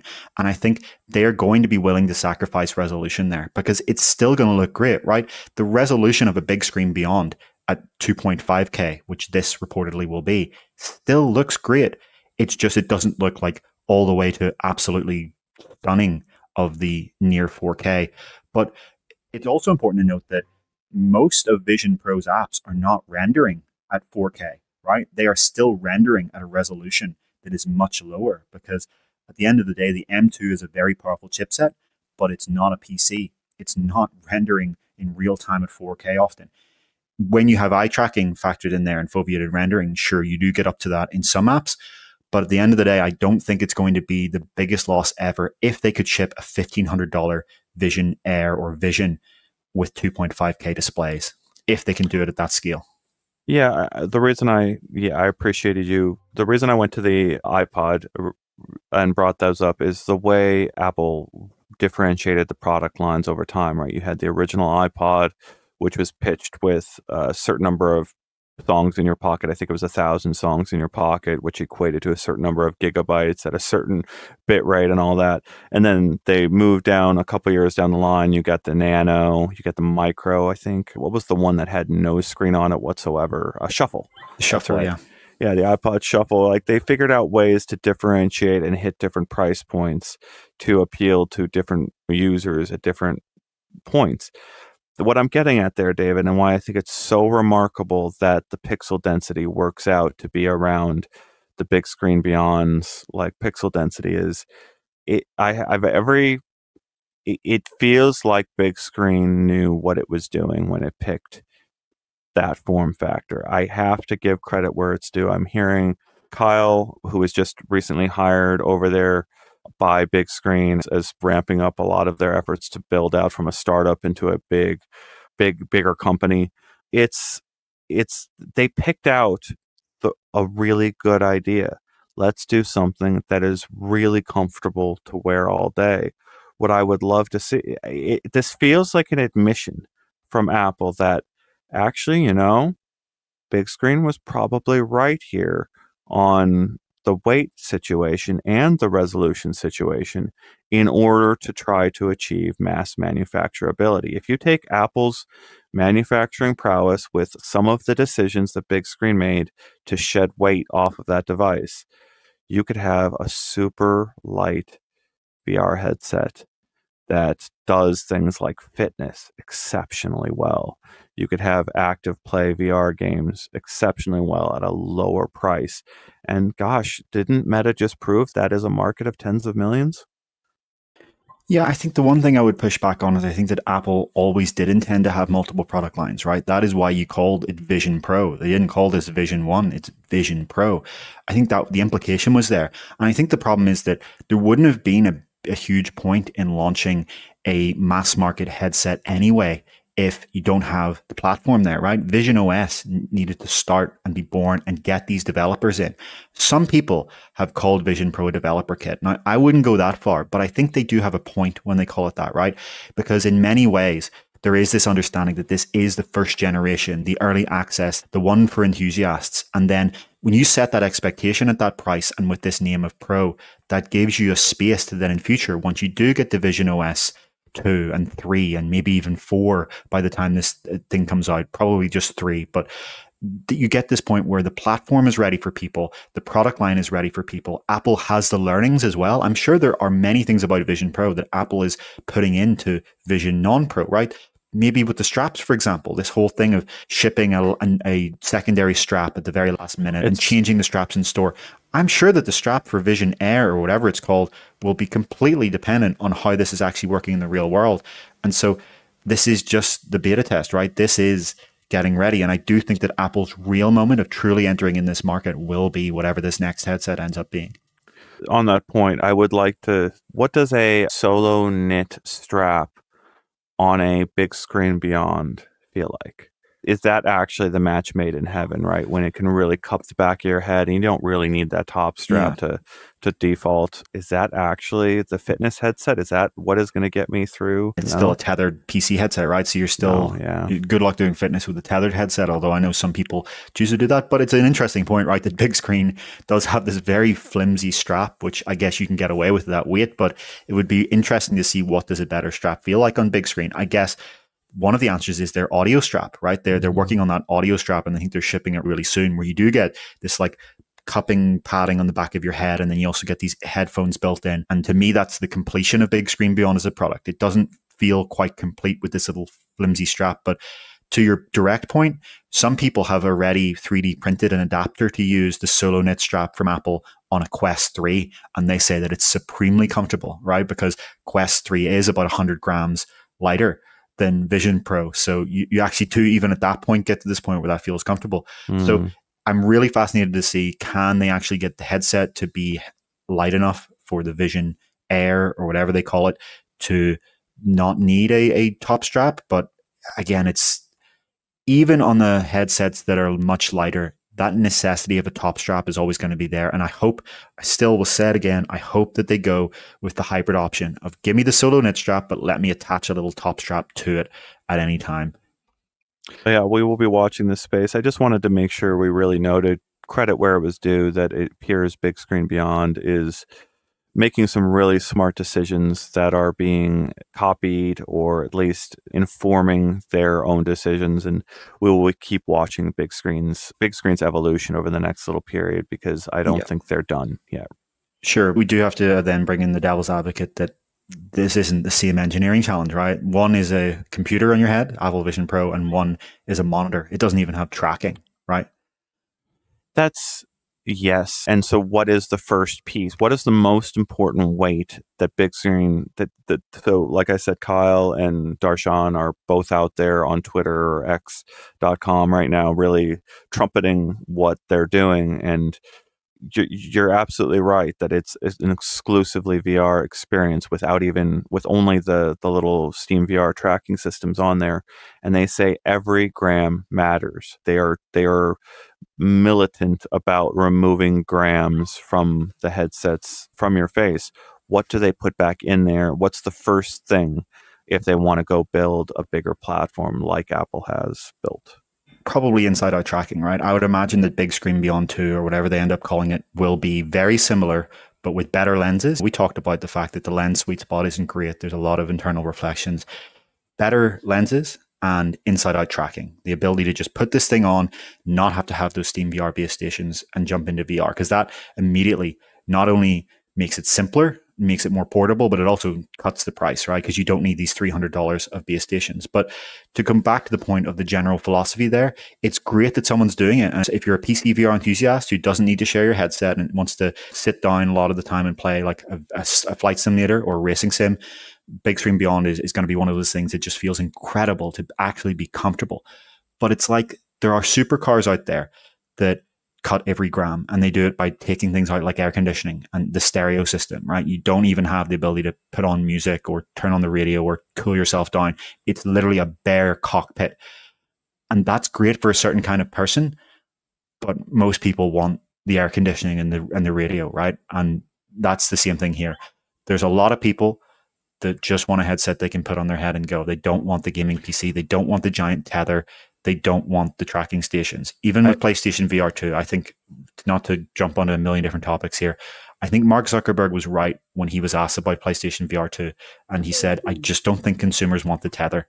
I think that's going to be the problem. But Big Screen Beyond isn't pretending to be a headset for every consumer. It's for a very specific type of person. And that's a very specific niche. And it's great that someone's serving that niche, but I just don't think that can be compared to companies like Meta and Apple that are trying to serve a much vaster and different market.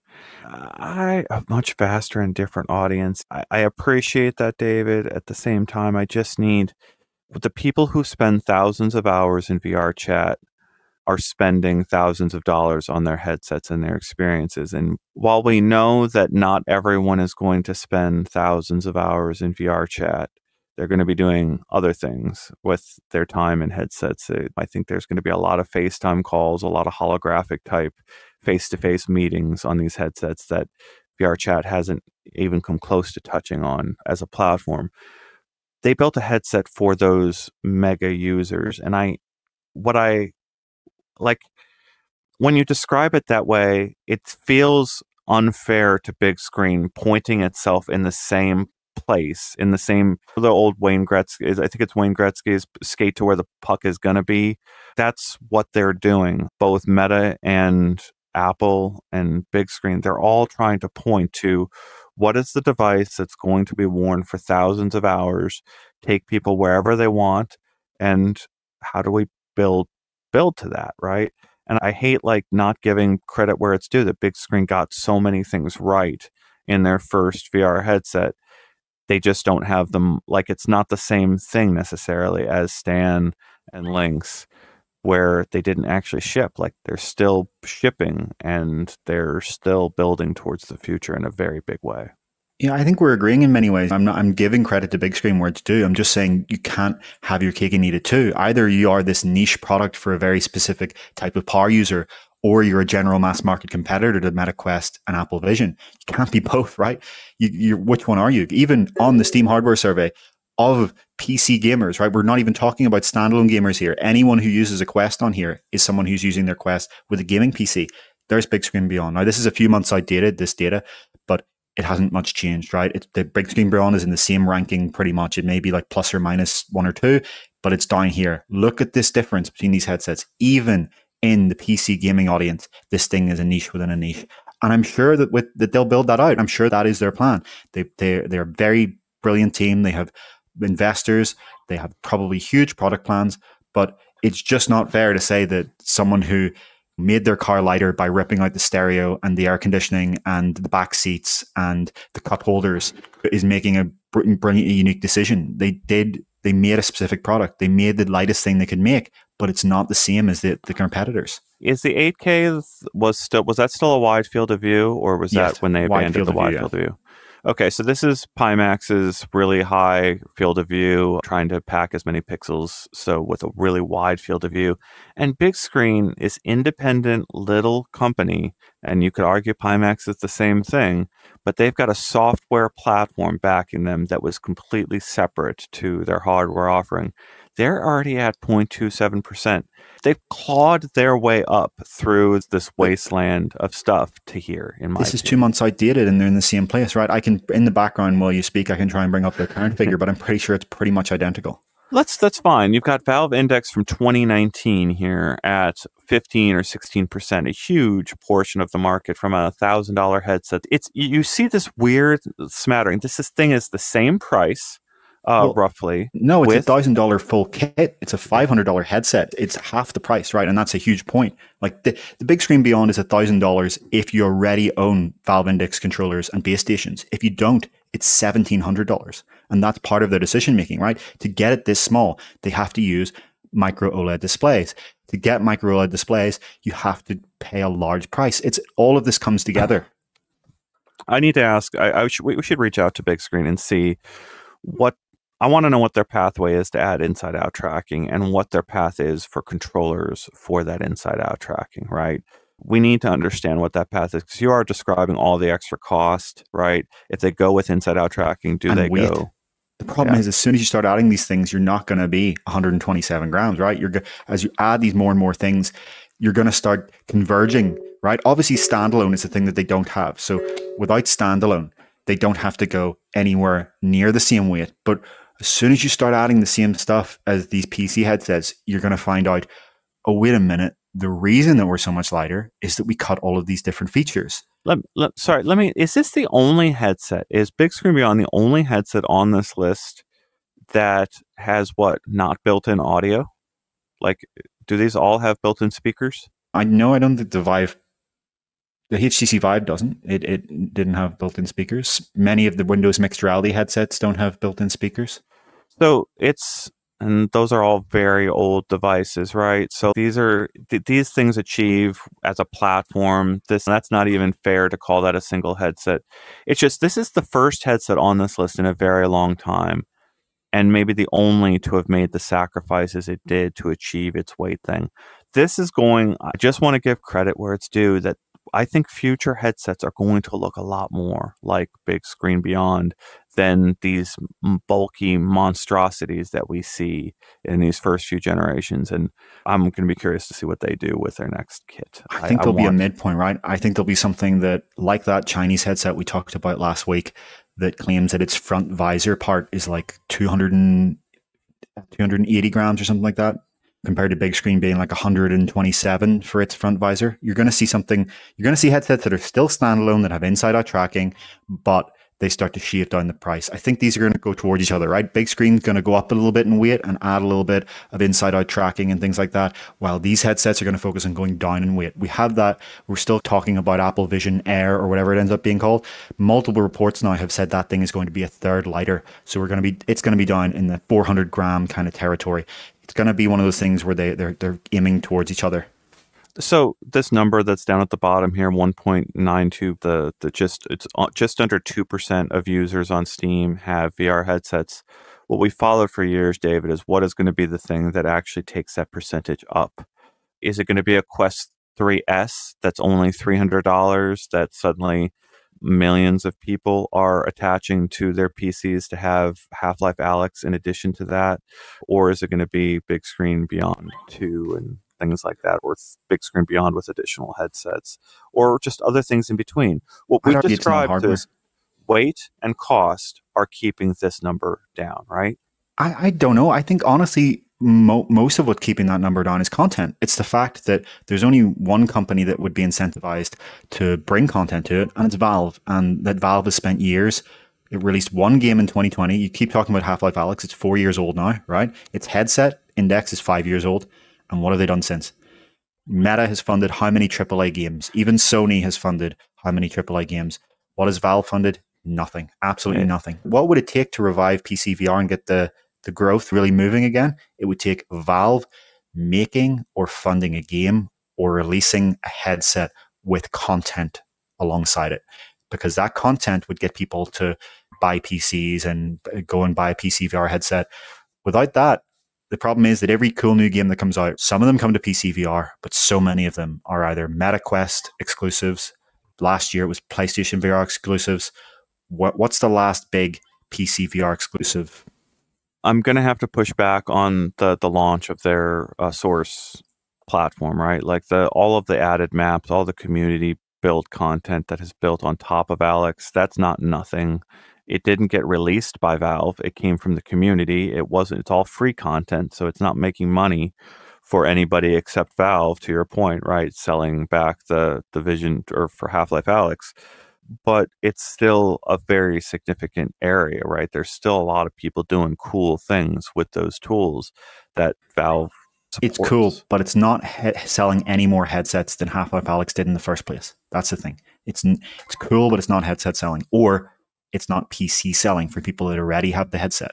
There's going to be a lot of people who get a Quest 3S and they don't see the need to buy a PC for it because there hasn't been that kind of new content. Yes, Alyx might be what gets them in, but you need more than one great game, right? You need the fact of what Meta is doing, which is every 6 months or so releasing a giant game, right? A few months ago, it was Asgard's Wrath 2 and Assassin's Creed Nexus. Then later on in the year, it's going to be Batman, right? This content needs to be continuous. Like the gaming, just like movies, just like everything needs to have this fresh new content that people want to go to. And that's just not what we've seen from PC VR. It's going to be the same people who've already decided to jump in. But yeah, you're right. If Valve comes out with a headset that has the form factor of Big Screen Beyond and inside out tracking and things like that, sure, then you get a push, but it's still going to be limited by the lack of fresh content on Steam.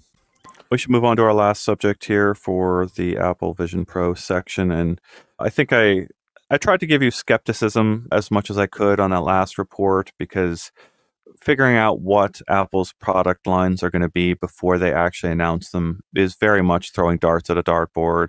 We have to hear what they actually announce in their product events, what their executives actually come out on the record and say, to piece those things together, because it's really just a lot of, to David's point, this wasn't our reporting. We didn't get this sourcing. We were telling about someone else who had suggested that this was what Apple is considering for its displays. But we're trying to sort that out for our audience here of when we go into the conjecture space or talk about things that we don't know a couple years out. We make that really clear to you. That is unknown territory, and we absolutely do not know what Apple is going to do with its future product lines. And we're making absolutely clear to you that we're just discussing all the ideas for positives and negatives if they pick different routes. This one is also in that realm too, a little bit to me, David. Why don't you break down what this product is promising? I wouldn't say it's quite in that realm. This is, to be clear, a third-party company, this startup, Surreal Interactive, that has announced and posted videos demonstrating a fixed off tracked VR controller for Vision Pro. Ian has been doing kind of makeshift PC VR on Vision Pro with his Nintendo Switch Joy-Cons, where they're not actually tracking. What's happening is Vision Pro is just using hand tracking, and he's holding them in his hands and pressing some buttons at the same time. And as much as Ian's excited about it, and we've talked about it many times on this show, it is not the kind of experience that is the same as using a real VR controller. You're not going to beat Expert Plus in Beat Saber. You're not going to win a fight in Half-Life Alyx if you're in combat, because your hand tracking is going to be a bit too high latency and jittery. It's not the same as a real VR controller, and that's what Surreal is trying to solve with Surreal Touch. This is an inside-out tracked controller, a self-tracking controller of the same style of Meta's Quest Touch controllers. It has two fisheye cameras on the front and an onboard chipset that it uses to determine its own position in 3D space for real low latency 6DoF tracking. And so this company tells Upload VR that they are going to open pre-orders next month in August, and they claim that they're going to be able to ship these things really soon. And so there's two use cases for this. One is that they will have an SDK for Vision OS that lets you integrate this into native apps. And they say that OpenBrush, the open source version of TiltBrush, is actually exploring a Vision OS port that leverages these controllers. The other use case, which will probably be a lot bigger, is Steam VR streaming. The same thing Ian's been doing, except with real VR controllers, because what they've done here is they've made Surreal Link, which is a fork of ALVR, the open source tool for doing this, streaming Steam VR to your Apple Vision Pro headset, that adds in things like a pairing interface for the controller. So you can see a screenshot here where this will let you pair the controllers to the headset, get everything set up and working. Then you jump into Steam VR with real track controllers. From the app's perspective, it's just like you're using touch controllers. These things have the same thumbstick layout, buttons, triggers, as if you're using a real VR controller. And you should be able to play all of the content on Steam that works with these tracked controllers. At first, when I saw this, I thought this seems like a massive claim. This would require some serious computer vision talent. This would require a team that knows what it's doing. And then what I did was I spoke to the founder and figured out whether he and his team do have that. And the answer is yes. So the founder has 8 years of experience with SLAM computer vision technology. We verified that with their public Google Scholar profile that shows a number of publications. They say that they led DJI's robot computer vision group, the entire group of 150 engineers. And they say that some of the people they've brought into this startup making this controller for Vision Pro are former Alphabet engineers who worked on Google Glass, Google Maps AR View, and the Waymo self-driving car project. So he's a computer vision talent. He's brought in a bunch of computer vision talents, and they have decided to do what Meta did with the Touch Pro controller, but as a controller for Vision Pro. All right. So yeah, I was hitting the mute button there a bunch because I don't have my comments to distract me, and I was trying to go back and forth between the thoughts I want to get into with you. So with this one in particular, David, I appreciate your effort to verify that these are actually real people behind them. We have to always check on that, and it's just a matter of time before someone tricks us at some point, even though we try our very best to verify all those things. This is a tough area to actually produce a real product in, and I appreciate all your commentary before about me like just hacking together Joy-Cons, right? I'm using this unsupported way of interacting with the operating system to do some pretty cool things. But the reason I keep hacking it together is it feels like the right way forward. These headsets should track, even in here in the studio, that Meta is making some kind of choice here to not represent my hands as fully pressed against one another, even though they are. I go and put my hands like this. My fingers are pressed against one another, but they're not being shown that way to myself, to our audience. They're showing an inaccurate mismatch between them. How do we get from what Apple is doing, which is a big jump from visionOS 1 to 2, where they're tracking your hands at the highest speeds possible to get really accurate data to the developer, while also letting you have controllers in your hands? How do you not let the controllers in your hands obscure some of that hand tracking? How do you get those controllers mapped perfectly to what you're doing? I have a hard time seeing this actually being why isn't this interface being taken by the developer, like I mentioned earlier, Max Thomas, and added to ALVR for the Joy-Cons? Because the Joy-Cons aren't tracked, right? Like the kind of hand tracking that would need to be good enough to match a real tracked controller like this is many years away, right? I don't want the tracking. I want the mapping. I want the button mapping to be adjustable on a per app basis, which is you can do that in SteamVR already. Yeah, you can do that in SteamVR with its remapping, right? This isn't remapping buttons here. This isn't doing that because these don't need to. These have the same buttons as touch controllers. Every SteamVR game that's built for touch controllers and index controllers already expects these, right? The beauty of this isn't the hacked solution. You're not using these Nintendo controllers that were never designed for this. These are built for SteamVR gaming from the ground up. And the thing that makes it so hard from a tracking perspective to ever get hand tracking to be as good is that your hands don't have accelerometers built inside them, right? The thing is that these do. Now, yes, Joy-Cons also do, but right now there's no way of getting that information out. Nintendo isn't designing these things to be used for VR. I do think that this is the real solution to VR gaming on Apple Vision Pro. It's an actual controller built for it that has a 1000 hertz IMU, 100 hertz cameras, a chip on board doing, they claim, millimeter, sub 10 mm precision. Now that isn't even up to the quality of Valve and Meta, where their controllers are sub millimeter, but it's a hell of a lot better than what you're going to get with hand tracking. And the real test, of course, will be, can you beat Expert Plus in Beat Saber, the classic test of any VR controller.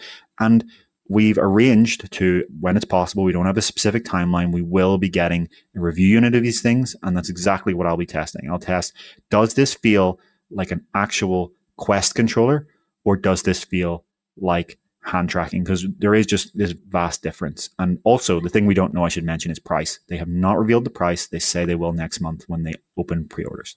Mm-hmm. What I'm suggesting, and we're pushing back on the same thing, is somewhere in between SteamVR bindings and Bluetooth connectivity settings, there's like a system that will tell the games how I'm going to interact with your games. And I want advances across the board. These sound like a great solution, but honestly, the Joy-Cons seem like a great solution too, if they can just map it a little bit better. But the mapping isn't the problem with the Joy-Cons, right? It's the tracking quality. It's the fact that you're tracking your hands, not the Joy-Cons. I still believe that there is a way to follow the button presses at the lowest latency possible, follow the hand tracking at the lowest latency possible, and you do those things well enough, it should feel pretty good. And regardless, I only necessarily need one of them in many apps. Like, I want hand tracking with one hand and a controller in the other, and I want that controller to sometimes change from being buttons on this hand or a trigger to maybe being held sideways and doing left hand side scrolling. You can recognize that by recognizing the orientation of just literally looking at it in your hands, or using the accelerometer data to alter the way the system recognizes the way it all functions. Like, it feels like you're so invested in Meta's layout here, the Meta's standard button layout, as being the future of all gaming controllers, that you don't see a route to like having game pads and Joy-Cons being used in large numbers in the coming years. There are gamepads, right? There are a bunch of different SteamVR games that support gamepads. That already is a thing. There are a bunch of Vision Pro games that you can put a gamepad in. The only thing I disagree with you is not on gamepads, it's on Joy-Cons. They're the worst of both worlds, right? They don't give you the two-handedness of a gamepad and all of these extra controls, and they don't give you the great feeling grip trigger. There's a reason that every company has copied Oculus Touch. It's not that I think it's the ultimate perfect controller, but it is a perfect balance of cost, as in you don't need to add all of these extra expensive things to add all of these crazy fancy haptics, and of practicality. It fits well in your hand. It's that design that they've went for with Oculus Touch, the carbon design that Oculus acquired in 2014, built for them, has been copied over and over because it feels great in your hand. It's designed to conform to your hand. When you talk about the handle shape, right? These even aren't that exact handle shape. These are a lot straighter. But And then this system of using a middle finger grip trigger, it's great. It's not that I think that this is the perfect Final Destination, but one thing that is very important is that all of the content on Steam is expecting it, right? All of the content, all of those games are built around these controllers. So if you try to shoehorn these Joy-Cons that are, in my opinion, the worst of both worlds, not only do you have to do all of this extra mapping nonsense, but then you also have to just grapple with the fact that the game is not expecting them. And the game is expecting something that looks exactly or almost exactly like these.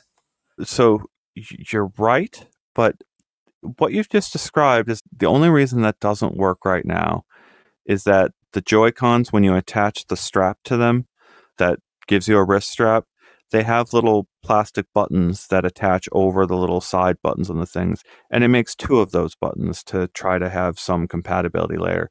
If those two buttons became one button, if you grip on the inside of those Joy-Cons and had a different little plastic insert that took those two buttons and made it one, it would be functionally the same button. So you would use the top button to trigger it. Functionally, sure, from a technical perspective, but it doesn't feel like an actual trigger. It doesn't feel like you're gripping something. I have Joy-Cons, right? I've tried this myself. I just think you have this strange obsession with trying to shoehorn Joy-Cons into VR, and it's just, they were not built for this. They were built to attach to a handheld console. We have VR controllers. Here they are. Even Vision Pro is going to have VR controllers. Where's the room for Joy-Cons in this? Where's the necessity for Joy-Cons in this? I'm holding a Joy-Con in my hand. My finger is on the the L2 button that is shaped just like a trigger on a touch controller. This hand, this middle finger, is touching a plate. It's touching plastic in between two buttons here because it doesn't have the thing over it. You're right that I'm trying to shoehorn functionality into something that wasn't designed for it, but that is what Nintendo has done. And Apple has ignored gaming for so long. Gamers have looked at this platform for so long going, I'm not going to get my gaming done on an Apple device. And I think it's a mistake. I think it's absolutely a mistake to think Apple is not going to fill that hole in their lineup in the next year or two. They have been for the past 2 years, right? They added gamepad support to iOS and iPad OS and tvOS. Gamepad is in PlayStation and Xbox controllers. That's possible in Vision Pro too, as you say. Even with Vision OS 2, you can now actually use those sticks to move around the interface, right? Like they are over time adding support. I couldn't get that to work on Beta 2, by the way. That worked in Beta 1, and now it's not working on Beta 2. But my point there on that feature disappearing or getting changed between two versions is this is the area of active work. Apple is actively changing this on an OS basis, like trying to figure out how to get this to work right. Yes, this solution sounds good, but we're moving towards open tracked objects. Apple, all right, let me flip this around. Apple lets you track as a developer any object you want. Where is that on the Meta ecosystem? Well, hold on here. To do that, you have to capture the object as a 3D model first, right? And then train a neural network on your Mac that takes 6 hours. So this is a per object thing for specific objects. This isn't just track any object around you. This is track very specific objects, and the update rate is 5 times per second. So this is for static objects that are sitting on a desk. This is not for like arbitrary object tracking.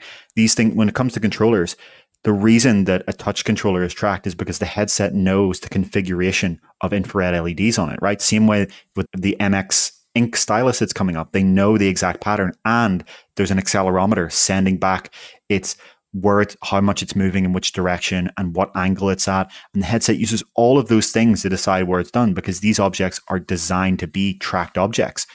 Going from that to arbitrary tracked objects, it will happen, right? There will be a day where you can go and pick up a long stick and use it as a mini golf controller, right? It will happen, but it's going to take years of advancement in computer vision to get hand tracking, even of this known object, right? Your hand, to get that to be anywhere near the latency and responsiveness of controllers. It's going to take an order of magnitude improvement. The accelerometers are running 1,000 hertz. And your hand is being tracked at 60 or 100. You're right, but you're not describing you're just missing a piece that someone has to assume that your hand tracking is truth and then parent the tracked object to your hand and build a solution that moves somewhere in between these two solutions, right? Track the hand first and not going to have the controller to it. Like you're not going to think about when you hit a mini golf hit, right? You're already moving so fast that when you're doing this with hand tracking, you're not going to get a reliable input of how hard you hit this thing. That when you do a full golf hit, that's a great example, right? Think of this, right? You're swinging your stick back way beyond outside of your hand tracking range most of the time, then whacking this thing so fast that even the accelerometers are struggling to keep up. Think about table tennis, 11 table tennis. Your hand tracking is just not good enough, right? It's all of this. You're seeing it look like it's good enough right now, but this is all just extrapolation from here to here. It's not going to feel the responsiveness of hitting a ball. You're going to miss the ball, and even if you hit the ball, it's not going to be hit in the same way that you wanted it to. All right, so walk about this. So you're talking about, can you put the camera on me? Yeah, table tennis right here. All right, so you throw up a ball like this, and then you take your racket behind your head, and you come down and hit it really fast. And during this motion, these first few seconds, the controller is out of view, but there's accelerometer data from back when it's there that is still being sent to the device. So I get what you're saying. What is keeping Apple from developing that missing piece to take some of that accelerometer data and in Vision OS 3, giving that to the developer? But from what hardware? Where's the accelerometer physically coming from? Yeah, they would have to open up that category, right? Yeah. No, I mean, is this implanted under your skin in your hand? No, it's on the Joy-Con. They're taking the info from the Joy-Con. Right, sure, yeah. So then you're doing this again. That would require Apple's implementation. It would require as far as I know, there's no open standard for this. So you would have to build an open standard all the way around this. It's possible that they decide to do that. But why the Joy-Con when you have these things that can be used for that? And if Apple wanted to make its own VR controller, if this is something it actually cared about, it could build its own. So we're going in a little bit of circles here. What I've argued for years with you, David, is that just one thing about the Joy-Cons, right? You can't even charge them in USB-C. You have to buy a switch and use that, or go and buy this like separate charging dock thing designed just for them. It's just, we have this discussion so many times in the show, but I just don't understand why specifically the Nintendo Joy-Cons of all devices. Yeah, because I'm convinced that Apple and Nintendo are complementary ideas. That they have their content, but not their hardware. The content, yeah, like sure, like it would be. Imagine if you could have a virtual switch on your Vision Pro and bring it up, amazing, right? But why does that have to involve turning the Joy-Cons into a 6-DoF VR controller? I'm struggling to get across the idea that, David, I've got 4 keyboards in my house right now to connect to all my different devices, and 2 of those keyboards are winning over the other keyboards because they've got 3 buttons on them that let me connect to 3 different Bluetooth devices at once. I can connect 1 to my computer, 1 to my Vision Pro, 1 to my Quest 3, and it's the same keyboard that I'm just putting into 3 different modes to operate it. I've got the same thing with my mouse. I've got a mouse that has a button on the bottom that connects to 3 different devices. There is no such thing for gamepads right now, and except every device around me accepts gamepad input right now. We're all moving in the same direction. The gamepad is a legitimate input device for a wide range of computing tasks. It's just we're still working out all the software layers here, and the reason I'm hell-bent on it is if you support generic gamepads, you support generic even Joy-Cons, you're reducing the entry-level cost to get in and do this stuff. You're making it so much easier for someone to like, oh wait, there's that Joy-Con right now. The connect button pops up above it. You grab the Joy-Con out and it tells you right above the Joy-Con how to connect it. Like, you're making it easier for people that have never connected a Bluetooth device before in their life to actually get these things synced to your devices. Like, you could bring in new gamers using these devices that are already in their homes. That's what's so alluring to me. You're lowering the overall cost to get in here. Yeah, by $30 or $50 at the absolute most, which could be significant in the grand scheme of things, right? It could be significant as the biggest defender of the price of the cost cutting at Meta. That's ultimately what this is, right? these touch controllers that are in the Quest, again, they cost Meta like $35 to add to the package, right? And for that, what do you get? You get something that is sixed off track that all of these games rely on to exist. If you have to then think of the nightmare for developers to have to support every dual-handed controller, and think of how do you, as a developer, handle the fact that somebody's going to connect their Joy-Cons and have the shittiest tracking ever and give you a 1-star review, and then also the fact that every developer then has to implement every single controller model, right? Of course, there's an abstract idea of OpenXR where you can accept all of these inputs, right? But that's completely different to the application level of go into Red Matter 2. What do you see? A tool in your hand that's designed to be a modified touch controller with some stuff sticking out of it. Think of even the control explanations, right? Think of the way that on a 2D platform, how do you explain a different gamepad? You show a picture of it and have some labels that point to it. That can all be automated. How the hell do you do that in VR? You now have to have all of your control tutorial that uses these 3D models and so like highlights in your own game style. Each button has to be changed for every single controller. And for what? The Joy-Con still costs money to use it with your headset, unless you're going to go dock it with your Switch every time and bring your Switch and its whole dock every time you want to go somewhere else, travel. Like, are you then going to cost to buy a charger for these things would be the same cost of adding the touch controllers in the first place. I get the future. I imagine a controller that takes game cards. Imagine a controller that broadcasts a picture to your VR headset, right? What we're moving towards are input devices that like are purpose-built for VR devices. And I want a keyboard that has Joy-Con holsters on either end, right? I don't want to carry a mouse. Like, what we're seeing is a complete transition of platforms, right? Like, you could have a Joy-Con emulated as a mouse. You could have everything emulated. You could have your hand movements. What?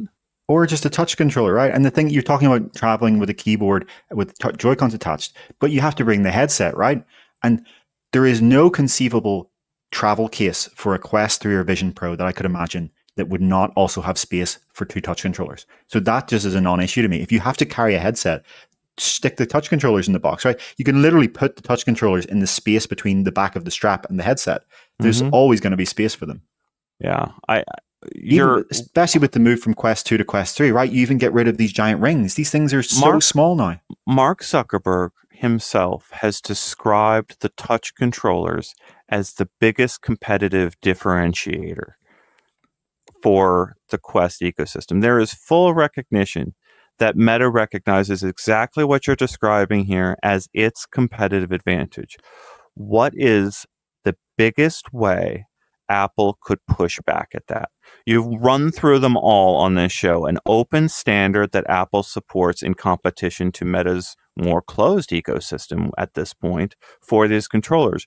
Or you go partner with a big company like Nintendo or Xbox. Or they just make their own, right? If Apple wanted to make, Apple is an expert hardware company. If they cared about this, if Apple wanted this type of thing on their platform, they could spin this up and have one launch within 6 months, right?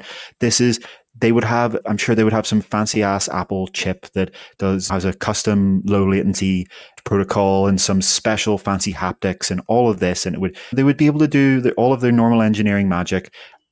But they don't want that, right? The one thing we need to talk about in this conversation is that there is absolutely no indication that's what Apple wants. Because if they did, you're right, they could have partnered with one of these companies. And what I'm pushing back on you is that's wrong. There are indications. Delta emulator getting added to their store. They're changing approach to emulation. Approving a Game Boy emulator have to do with wanting and VR supporting gamepads as much as they have. Gamepads are not. Yeah, but Vision Pro supports gamepads from day one. They've said that since announcing it. They have multiple marketing images where people are holding a PlayStation controller playing on a giant screen. I've never denied that. No one ever has. That's a completely different thing to sixed off tracked VR controllers. It's a completely different thing. Will there be an open standard for 3D tracked objects in VR?